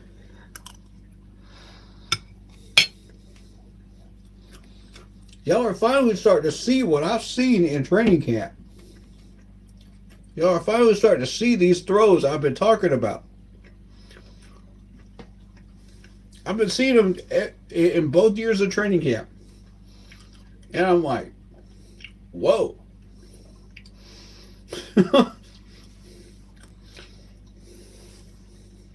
We might have something special here. I'm not saying he's the next Phillip Rivers. I'm not saying he's the next Russell Wilson. But I'm saying he's got some dadgum good talent. And if we can find a way to use that. And I said that a year ago. Darn near a year and a half ago. And now here we are. Going toe to toe with these teams. And winning a lot of these battles on the field. And I'm saying, hold up one goddamn minute. Hold up 1 minute, man. Because we got something tasty here. We got something here. I mean, whew. And y'all are starting to see the vision I'm seeing right now. Y'all are starting to understand what I'm seeing. I was seeing this about mid-season. As soon as we started turning on the Jets against the Giants and the Saints, that's when I started to see that improvement. I was like, hold up. We did what now? Did the Saints? Hold up 1 minute.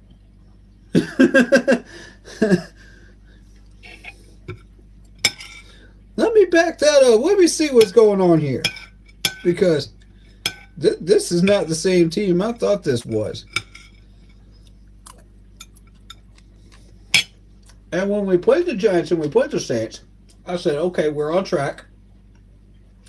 We're doing what we're supposed to be doing. That's progress. We are dead on target.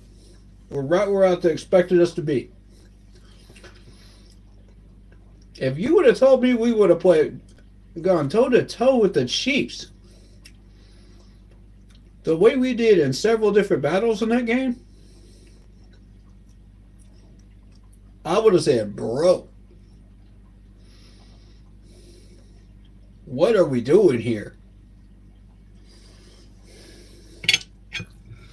Because we are ahead of schedule.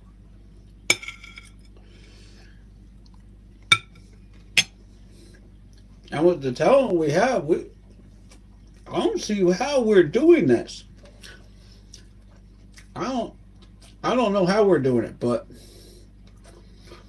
maybe it's that new keep pounding mentality that these guys have got. Maybe it's the new attitude that they have. Maybe it's the new energy that Dave is bringing in. Whatever it is, something is in the water in Carolina.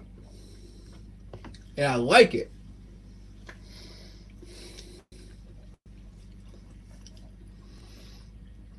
Because honestly, I expected us to play like that next year. Not this year. Next year. For us to play within 7 of these teams, there's something in the water. And it's beginning to look like Christmas for us. It's beginning to look like Christmas, y'all.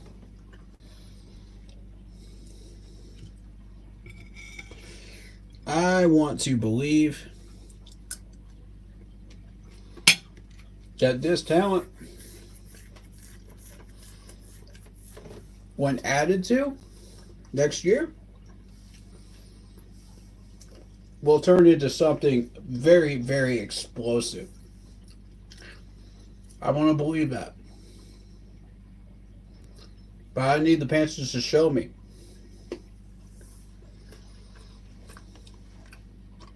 Don't talk about it. Do it. Keep it on the down low. And just get on the field and act.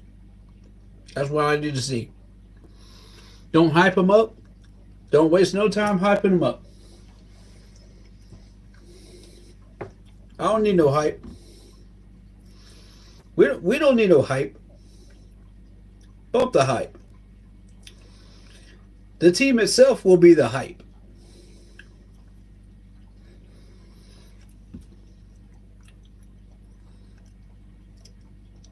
They just don't call Dave Canales the quarterback whisperer. Yeah. And I mean, like, my thing is, like, yeah,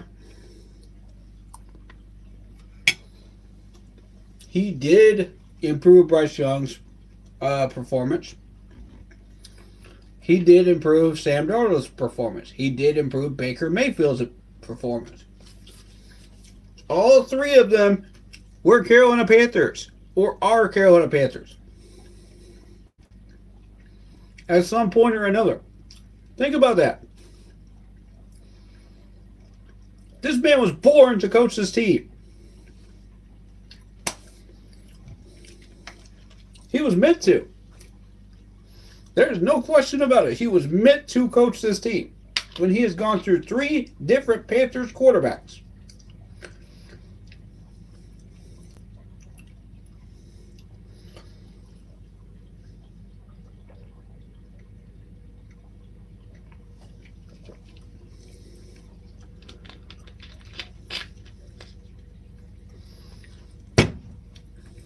You could say quarterback whisperer.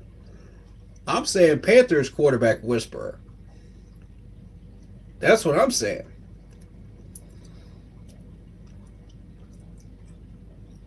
Panthers quarterback whisperer. Because Baker and Sam were here. They were in Charlotte. We didn't do jack crap with them. And we knew they had the talent. And we didn't do jack crap with them. Think about that for a minute. Why did we not do anything with him? Take a guess. I'll give you 3 guesses, and the last 2 don't count. If you guessed coaching, you're absolutely correct. So, Panthers quarterback whisperer is what I'm changing that to.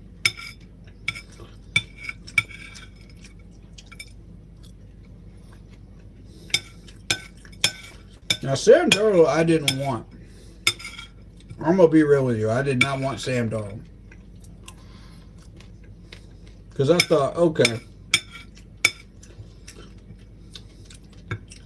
he's just going to walk into the same situation he was in New York, and he's going to be seeing ghosts. This is a stupid move. You don't solve the problem by getting another quarterback that's seeing ghosts. You solve the problem by fixing the offensive line. And that's exactly what we did. And now look at the results. I've been trying to preach this for 3 years now. Longer than that. Longer than I've been a YouTuber. In people's comment sections. Nobody wanted to have that conversation until this year. Until Dan invested $100 million into a guard.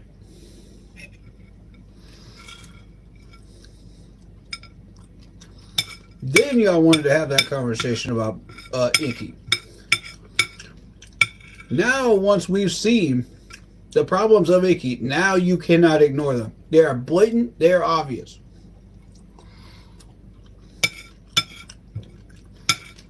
And you know what Dave did to fix that? He rotated in Brady Christensen. Genius. Absolutely genius.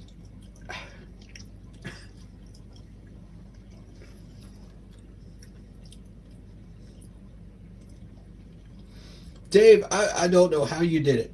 I don't know how you did it. I don't know where you came up with the idea to do this, but genius.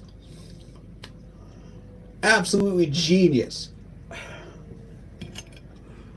I could not be happier. I've been complaining about that for a number of weeks, and you solved it. Now you're saying, okay, what's next on the agenda? What's our next problem? Can we solve it in-house?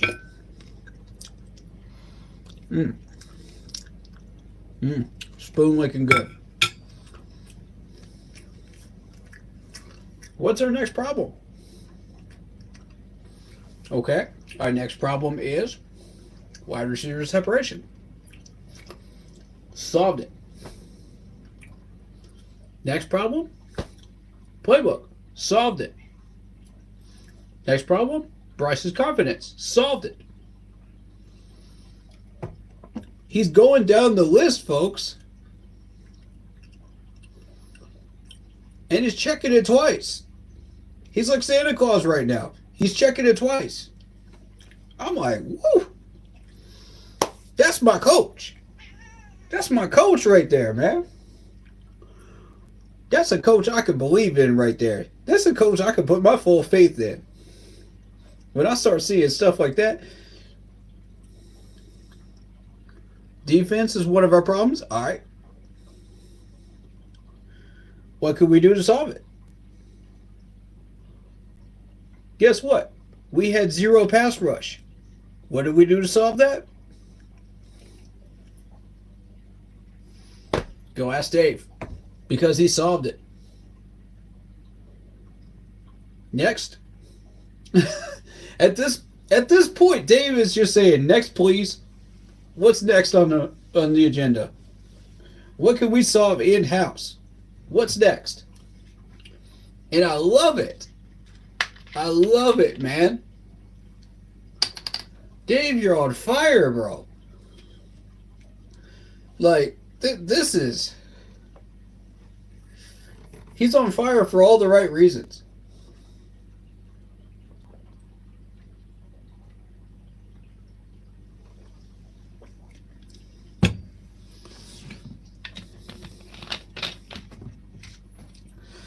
Okay, so what's our next problem? Tackling. Solved it. Look at the tackling. It is much, much improved in the last few weeks.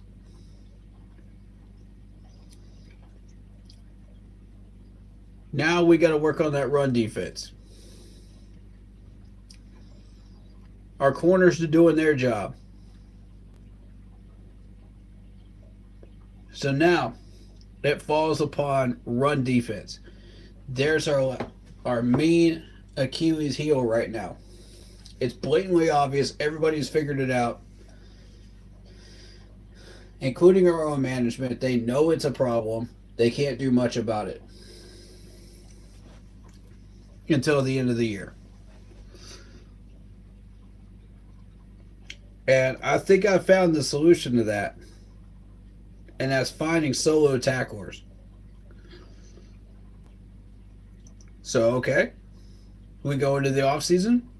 We go and get some solo tacklers. Problem solved, right? Next problem, please. It's like Dave Cannell was working the drive-through menu at a restaurant. He's like, next, please. That is something, man. That is really something. I've never encountered a head coach in Charlotte like that before. Never seen one like this before. At all. It's remarkable.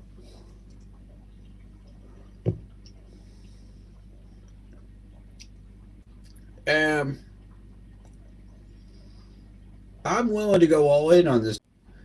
I'm willing to go all in on Dave. And Dan. The only mistake I think that Dan made was Brooks. If we had drafted Braylon Allen, we wouldn't have to worry about this ACL sprain. We wouldn't have to worry about the health issues. Because I guarantee you we could triple the numbers that Braylon Allen is getting in New York. At least double them. With the amount of carries that Brooks was scheduled to get. I think double them. And honestly, I love big running backs like Braylon Allen. If you're bound and determined to go after a running back and try to recreate double trouble again, like we have with Jonathan Stewart and D'Angelo Williams, then I think that is what you have to do. You have to go and get somebody big like Braylon Allen that doesn't have an injury history. And that's what I was preaching about beforehand, man. I was saying throughout the entire months of March and April, but leading up to that draft, I said, leave these two guys alone. This is a trap. I stand corrected on Sanders. I stand corrected completely on Sanders. Because we needed a big, burly tight end, and we got one. We needed the next-gen Greg Olsen, and we got one. But Brooks, on the other hand, we got too squirrely with this one. Man, you can't predict injuries, especially not the same one that has already happened before. So it's kind of like, well, hindsight's 20/20. But the thing is, we could have prevented this completely by drafting a non-injury related running back in Braylon Allen. I had been pushing it that entire last 2 weeks of April. And for some reason, the management just completely ignored it and was just like, no, we're bound and determined to get Brooks. Brooks. Okay. Is there a way that we could get Brooks? Brooks. I mean, the Dave and Dan were just determined to get this dude. And I'm like, okay, have it your way. But if this dude has another ACL sprain, I don't want to hear it. Or some other knee injury or something else that happens along the way in the next 3 years, I don't want to hear about it. Because everybody else is going to call him injury prone. They're going to say he's made of glass and we should have not made that pick. So, here we are. Now we got everybody going live and saying, oh, this dude is made of glass. He's injury prone. I told y'all. I hate to be the guy, to rain on everybody's parade. But I did say it first. Before he was even drafted. That this was going to happen. I didn't predict the injury correctly, but I can tell you what. I know how this fan base is going to react. We've been doing this long enough, folks. I know exactly how this fan base is going to react. I'm not stupid. I go on about 5 different podcasts a week. I know exactly how these people are going to react. And it's the same exact thing that they do every time. They've been doing it to JC Horn. They've been doing it to CMC. They've been doing it to a few others too. Tell me I'm wrong. You go on to other people's streams and tell me I'm wrong. And then they're going to use him as a scapegoat and try to get him kicked out of Carolina. Watch this. Watch this. I don't like to play this card, but how many times have I been wrong about that? I've hit a home run on every single one of these players when it comes to that. And I don't like saying that. I'm not proud of that. I want to be proven wrong. Please prove me wrong. Because if you prove me wrong, it's a good thing. Because I'm tired of it. I'm tired of these players getting scapegoated, man. I'm so sick and tired of it.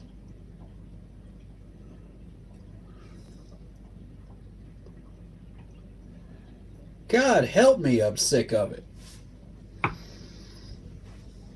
These guys aren't injury prone, bro. When you use these players too much, or you try to get them to do too much, they are going to get themselves hurt. That's how that happens. It's not rocket science. It's not brain surgery. This is football 101. And y'all keep doing it, bro.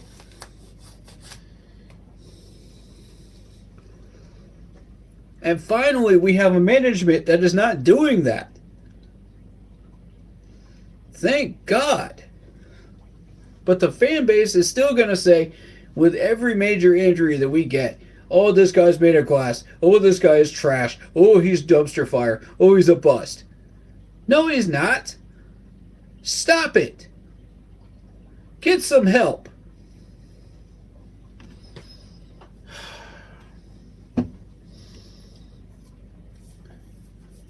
You ain't helping, you need help. Y'all are the ones that are causing the problem. I don't think you guys realize how much power you have. This management is listening to all of us, man. All of us. You think there isn't a surge in podcasts because of this? The fact that management is paying attention to podcasters? Of course there is. There's a humongous surge in podcasts, man. All of the major players that we used to have podcasts. Look at Jonathan Stewart. Look at Thomas Davis has been on several. Steve Smith is on several of them. Cam Newton has his own. You got the Panthers Huddle podcast. I mean, that's by the Panthers management. Podcasts are on the rise. It's becoming a trend. And I'm thankful that my contributions to that uh, were what started that whole trend. Part of it, anyway, because I was advertising my channel to some of the players, during training camp. So I was a humongous part of that upswing and surge. And I'm proud of that. You know, I'm very proud of that. But the thing is, and I'm proud of everybody that actually advertised our stream to the players. Thank you very, very much. You're doing our stream and our channel a humongous, humongous favor. Thank you. Humongous service. Um, because we want to be heard. We want to be noticed. We want to be that that voice that the Panthers can rely on when they need help. So, with that in mind, you know, you don't think this Panthers management isn't paying attention to all these podcasters, man? Of course they are. Who do you think they're going to notice first? They're going to look at the numbers first. But what I'm trying to get them to do is focus on the little guy too.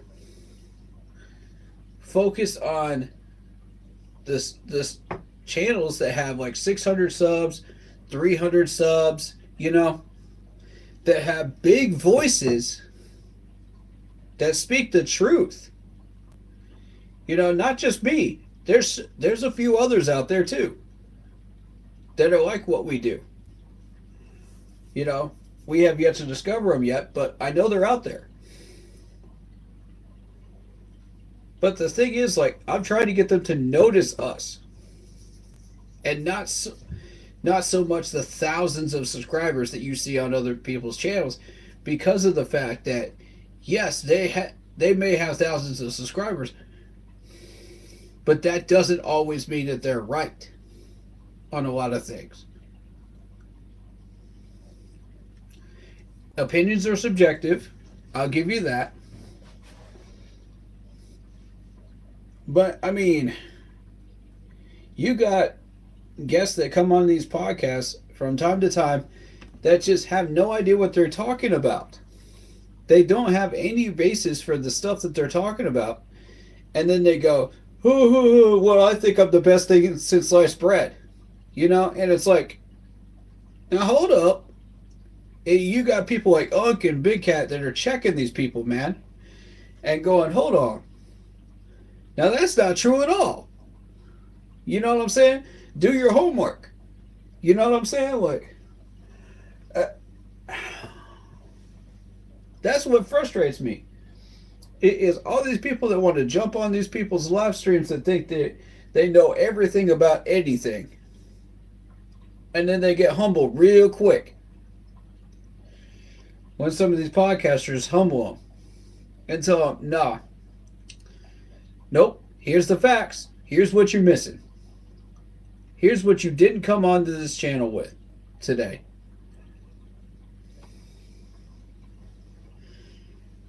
Are you going to take that with you? Or are you just going to say, I'm stuck in my ways and I'm never going to change? I'm stuck in my mindset. I'm never going to grow. As a person that's jumping on people's live streams. And I'm like, some of these people come back several times and they don't learn. They don't learn. They keep, I don't know where they're parroting this stuff from, but they're not learning. And I'm like, okay. And that's the problem. We got a bunch of parrots. And when the management listens to the parrots, rather than the streamers and the people that know what they're talking about, and they get these players kicked out of Carolina that have a ton of talent, that's a problem.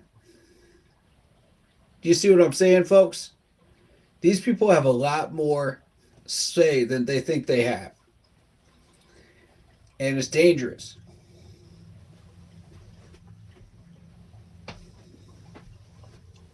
But I'm not. I'm not here to start fights with anybody. I'm not here to start arguments with anybody. I'm not here to start debates with anybody. I'm not here to say I know everything about anything either. Because at times I could be wrong too. Several times I've been wrong. I've eaten crow several times this year. You know, but the difference is when the people that are consistently right, that have been researching this stuff, prove to you that when they are wrong, good things are happening because they are wrong. That's something you should pay attention to. That's the difference. And that's what I want the management to pay attention to. Not the thousands of subscribers, not the random guests that come onto the channels, the people that actually know what they're talking about. That come onto these streams consistently, whether you're a content creator or not. That's who I want the management to listen to because we're making sense.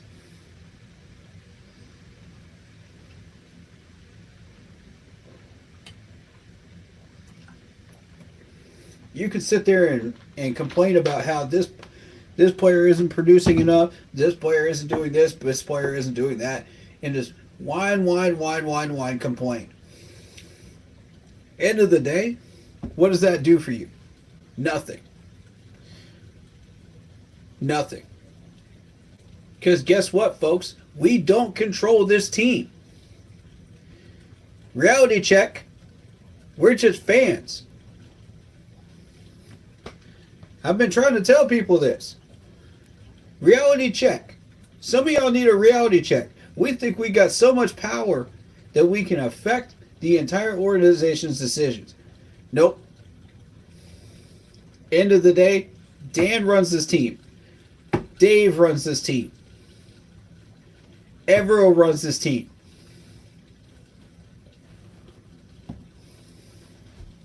I feel like Brad Isaac is just a figurehead at this point, but still, those three are the ones running this team. And their staff of coaches and making these decisions.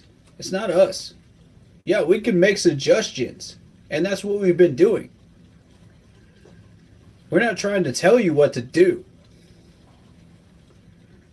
We're not trying to command your team. What we're trying to do, we could do that in Madden.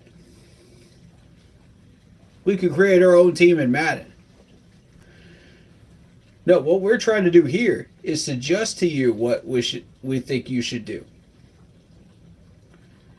Based on educated guesses, based on educated patterns, based on educated things that we have witnessed and noticed.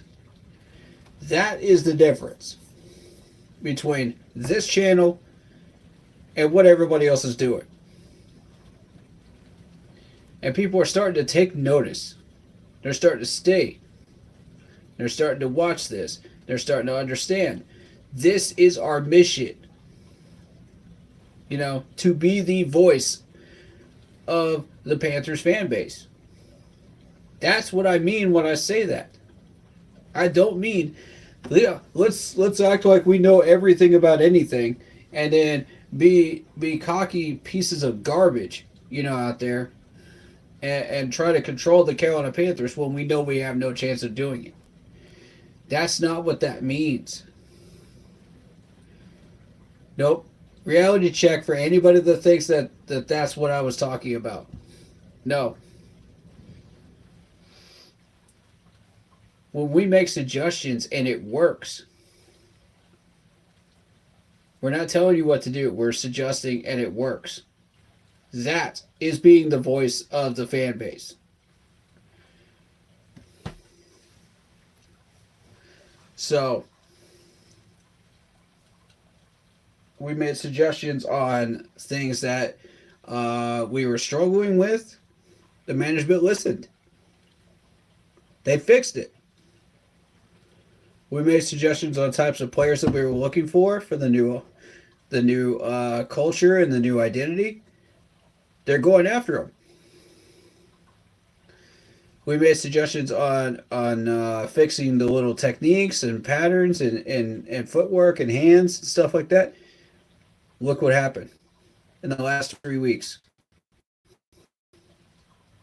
Scratch that 5 weeks. Look what's happened in the last 5 weeks. The results are coming in, ladies and gentlemen. They may not be reflected on that scoreboard, but I'll tell you what, they may not look like wins or wins in the win column, but I'll tell you what, they're showing up. There is a major silver lining here this year, and it has begun. The climb has begun. Majorly, it has begun. And this is just a taste of what you're about to see. I'm trying to tell you, this is just a taste. J.C. Horn sees it. Bryce Young sees it. Some of these players see it. Dave Canella sees it. He understands what this is about to be.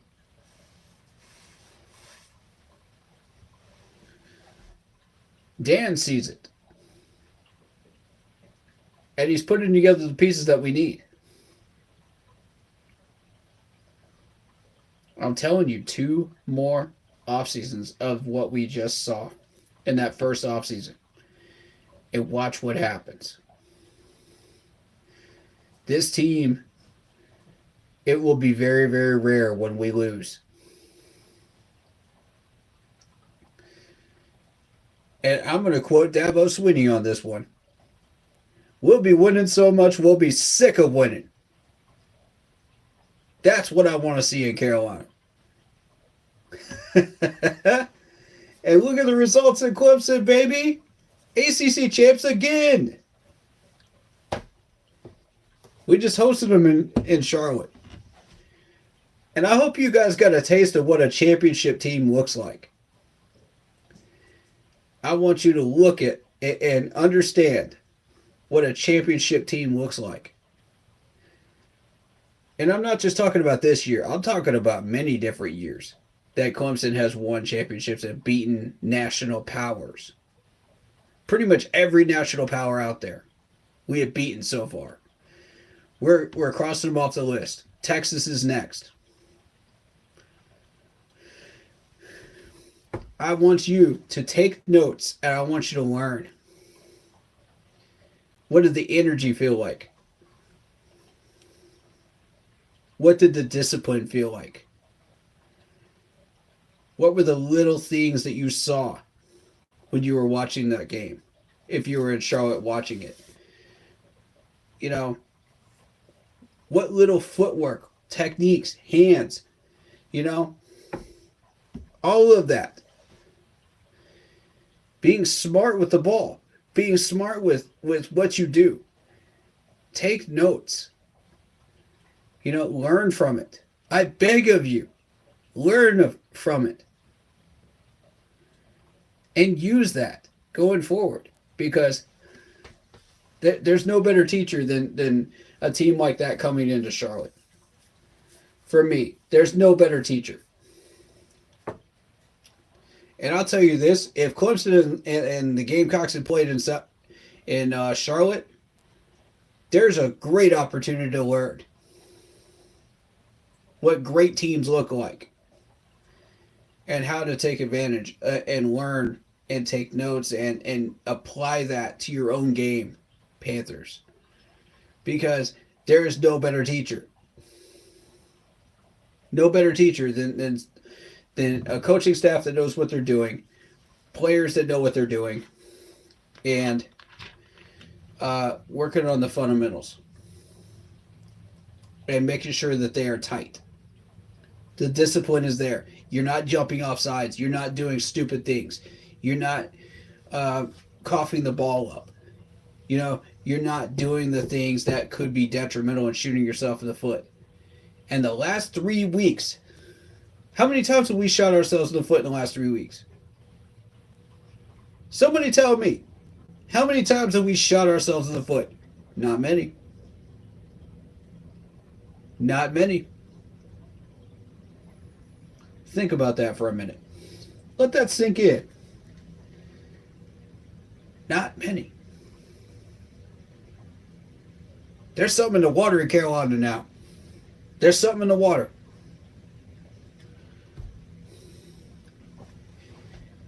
And I'm telling you, the last 3 weeks, I have never been prouder to be a Panthers fan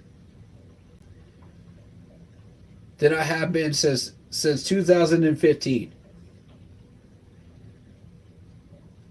It's been a minute since I could say I'm proud to be a Panthers fan.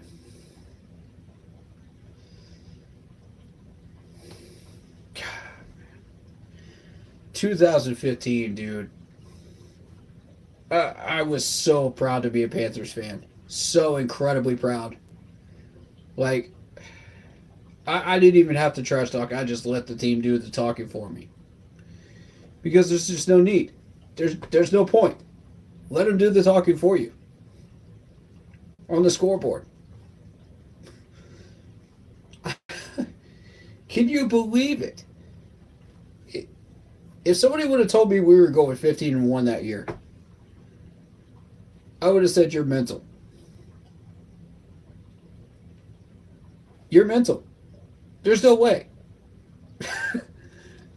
But then I saw the talent that we put on the field. And I said, wait a minute.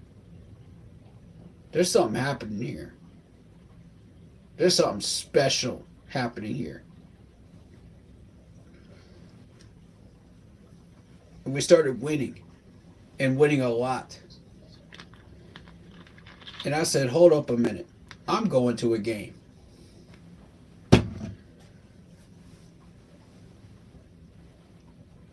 And then I went to another game.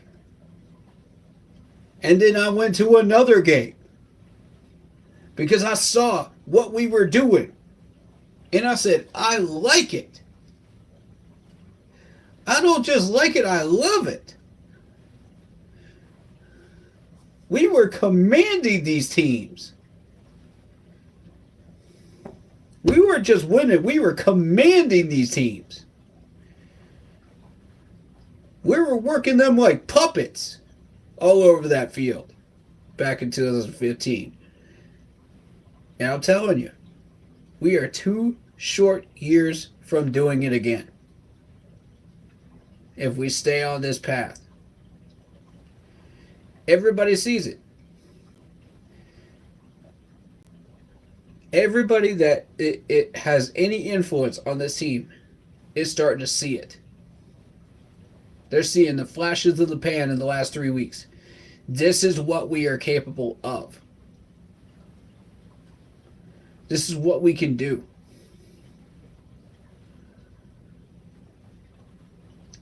I don't know about you, but I'm ready. I'm ready. I'm beyond ready. Like SpongeBob says, I'm ready, I'm ready, I'm ready, I'm ready. Let's go, baby. Bring it. Bring it. I feel like we could take on the Detroit Lions right now and work them for 4 whole quarters. We might not win, but I'll tell you what, we could work them for 4 whole quarters. That's the strongest team in the NFL. You want to tell me we can't work these guys for 4 whole quarters? Bring them on. This is the first time in 10 years I felt like we could take on any team for 4 whole quarters and give them the scare of a lifetime.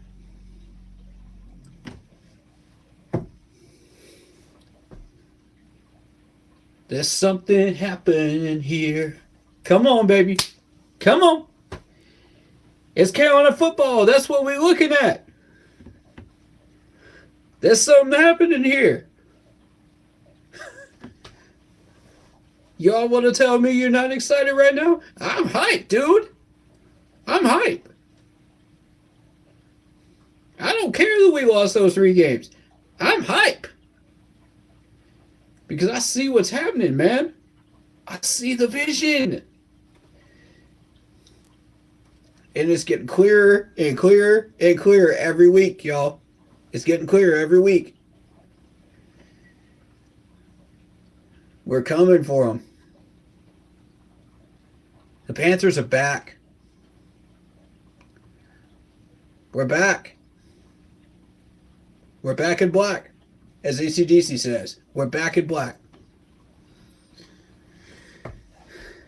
And I tell you what, I'm all in. I'm completely all in. Find me a reason not to be. Hey, your boy DT3 says one thing about these Dallas fans, they do cause a lot of toxic trash talking, especially when they win or go to the playoffs. And they're so violent. I hate Dallas. Hey, man. I ain't worried about them Dallas fans. I ain't worried about them. That Dallas team is trash this year. It's trash. It's the Philly fans I'm worried about, man, because, okay, let me put this into perspective for you. Let me put this into perspective for you. Have you been paying attention to Philadelphia fans at all in other sports? Not just football, but other sports too. These guys will chuck stuff at their own players when they suck. At their own players. Regardless of what sport it is.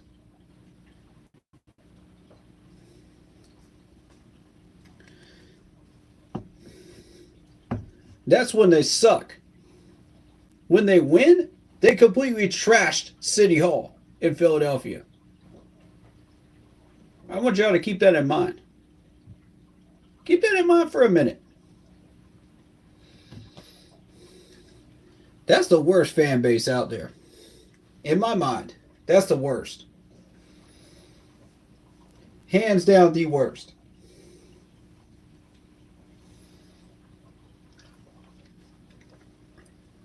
You haven't even seen Dallas fans chuck stuff at their own players.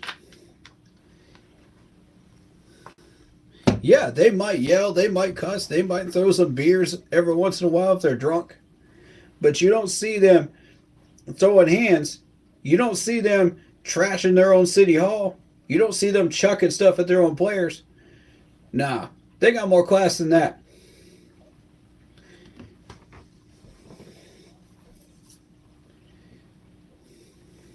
I'm not saying they aren't toxic, but I'm saying they got more class than Philly fans. Way more class.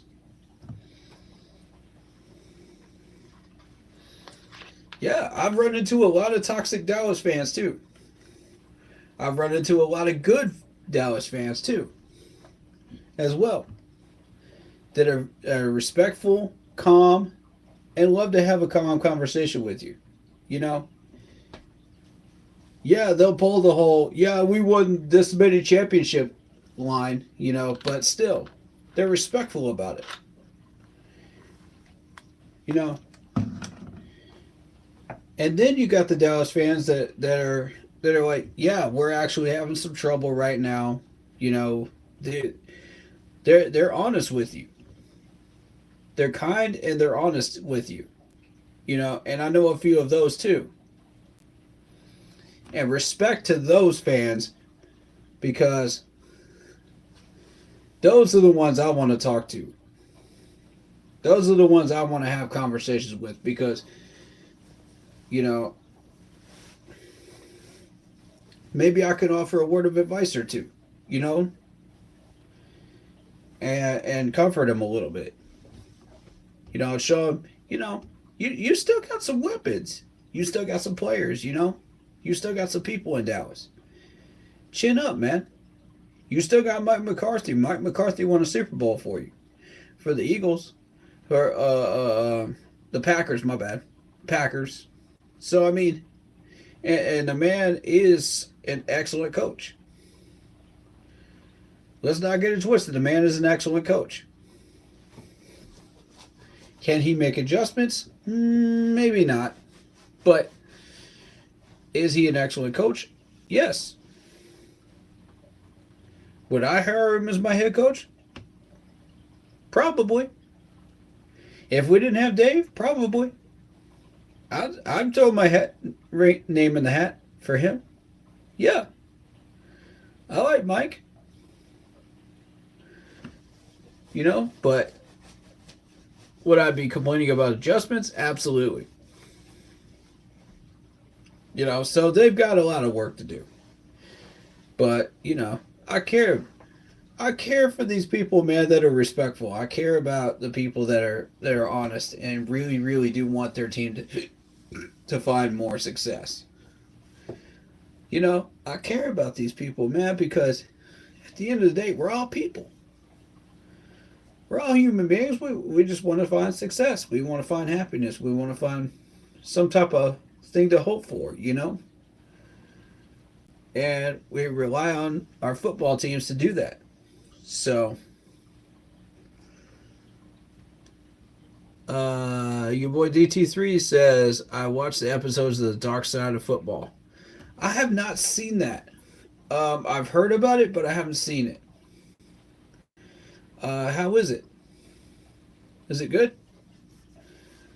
Also, on that note, do you guys want me to react to the Carolina Huddle stuff or no?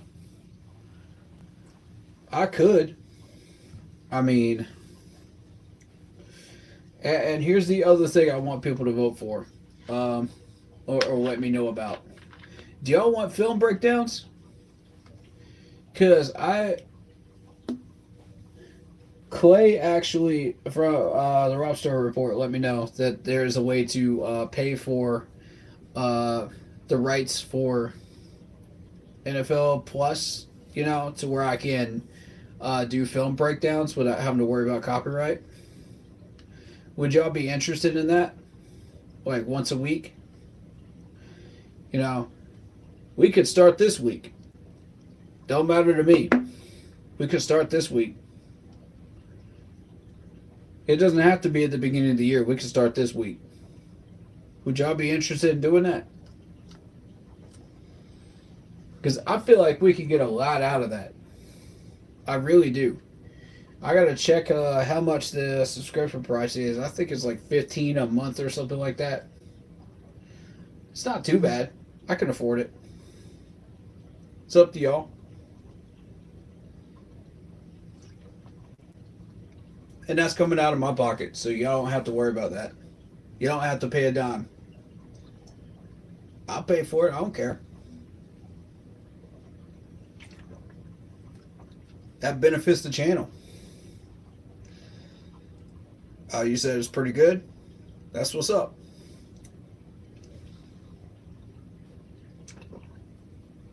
But, yeah, y'all let me know about that.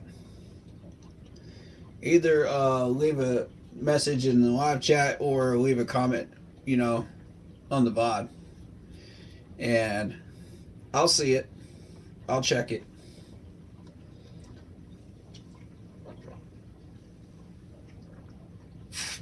Which reminds me, I do need to check those comments because I haven't seen them in a minute. Yeah, it's been a minute. I apologize for anybody that's been commenting on these VODs and video that we've been putting out, and I haven't responded to you. I apologize. I've been busy this year, very, very busy, but normally I'm on top of it. But yeah, I just want to say thank you guys so much.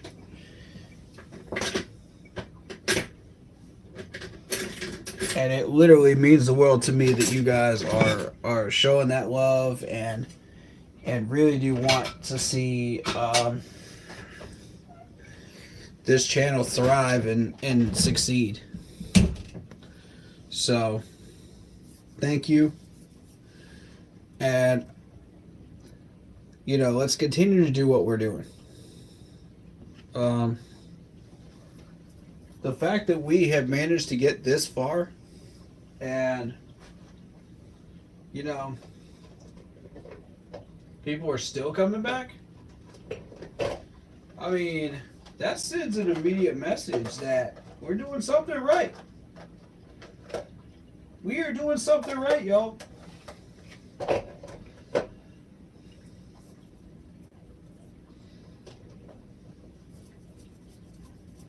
And I'm actually really happy that we found the success we have. Means the world to me. Absolutely means the world to me. But is it 1 o'clock? But yeah, um, thank you so much for the likes. Thank you so much for the subs. Thank you so much for the follows. You guys are incredible. You guys are absolutely incredible. I feel like I don't deserve it, man. I honestly, I'm to the point where I feel like I don't fully deserve it. And I'm just one man behind a camera and a mic. You know what I mean? At the end of the day, that's what I feel like I am. You know, and I feel like a lot of different people can say the same things I'm saying right now, and do the things that I'm doing. But you know, I'm just trying to give people an outlet. You know, to say what they need to say and have a voice as a fan base. You know, a respectful voice. You know, and if you got suggestions, if you got ideas that can improve the team, let's hear them. You know, open mic, absolutely open mic. Throw them out there. You know, you never know who might be listening. So I just want to say how proud I am of everybody here. You know, for doing the things that you've been doing and showing that support and that love. It means everything to me. So with that in mind, I guess that's really all I've got for this live stream. I'm gonna kick back. I'm gonna enjoy my food and call it a night. So with that in mind, hit that like button, hit that sub button, hit that bell, select all, leave a comment down below if you feel like doing so. And don't forget to check out the Facebook group page for in-game posts, polls, opinions, and reactions to NFL news, such as scheduling for the channel and for the Yahoo Sports app. Keep pounding Fantasy Football League, Fantasy Football app. Thank you guys so much for joining me for this cooking stream. We cooked risotto. It was delicious. It was tasty. We had some fun with the cat. What's up, Zoe? Meow for the camera. Meow, meow, meow, meow. There you go. She meowed for you. But yeah, we had some fun with the cat, and we talked about some football, and it's a good day. It's a good day. Whenever we can do all those things, and we can get up and be positive and smile and talk about great things in the future of the Carolina Panthers and clips of football and everything else. So I just want to say thank you so much for all the opportunities that we've had to do that, and you guys are a blessing. So I will begin to say this, and I will continue to say this through every stream. If I do not see you until next year, ladies and gentlemen, in the chats or in the comment sections, Happy Holidays or Merry Christmas, whichever you prefer, and Happy New Year. If I do see you in the live chats, welcome back. We hope you enjoy the content. We hope you enjoy everything that you're putting out here. And we appreciate you very, very much. So with that in mind, let me shout out a couple of names and we'll get out of here. Shout out Jared Phillips. Shout out Isaiah Sazik. Hopefully, I'm saying your name correctly. I apologize if I don't. I butcher people's names all the time. Shout out Joel Valesco. And shout out your boy DT3. Thank you so much for spending your evening with me, or your day, or your night, or however long you had in your day to watch this VOD or watch this live stream. If you want more like it, subscribe. Hit the bell. There's plenty more Panthers content out there coming up. Plenty more live reactions to come. We'll do cooking streams. We'll do game streams. And we'll do Panther streams, which is the main focus of our channel. If you've got questions about the game of football or the NFL, please do ask in chat or in the comment sections. We will be glad to answer those questions for you. Either me or my mod will be happy to answer those questions for you. Or even somebody in chat. We'll be happy to take your questions and advise you on learning more about it and how to go about learning more about it. But yeah, we encourage the youth to get into football camps. We encourage parents to get your kids more involved in football because it's a great sport. It really, really is. It's violent, but it's fun. It is so much fun once you get involved in it. Even if you're just watching it, please do. But yeah, we'll see you guys in the next live stream. And thank you for just being you. So my advice to you and my challenge to you is do something positive. Impact somebody's life today. Especially somebody that needs you. Hear them, listen to them, keep your mouth shut and listen. Because some people, really what they need is somebody to talk to them when they need help. So, with that in mind, have a blessed rest of your day. And we'll see you guys next time.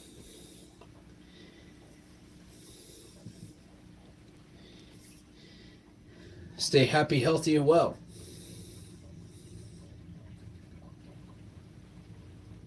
Go Tigers. Go Gamecocks. Go whichever team you root for in college football. And if you are cooking, make yourself something delicious. Whatever it might be, make yourself something delicious. Something tasty for you to enjoy.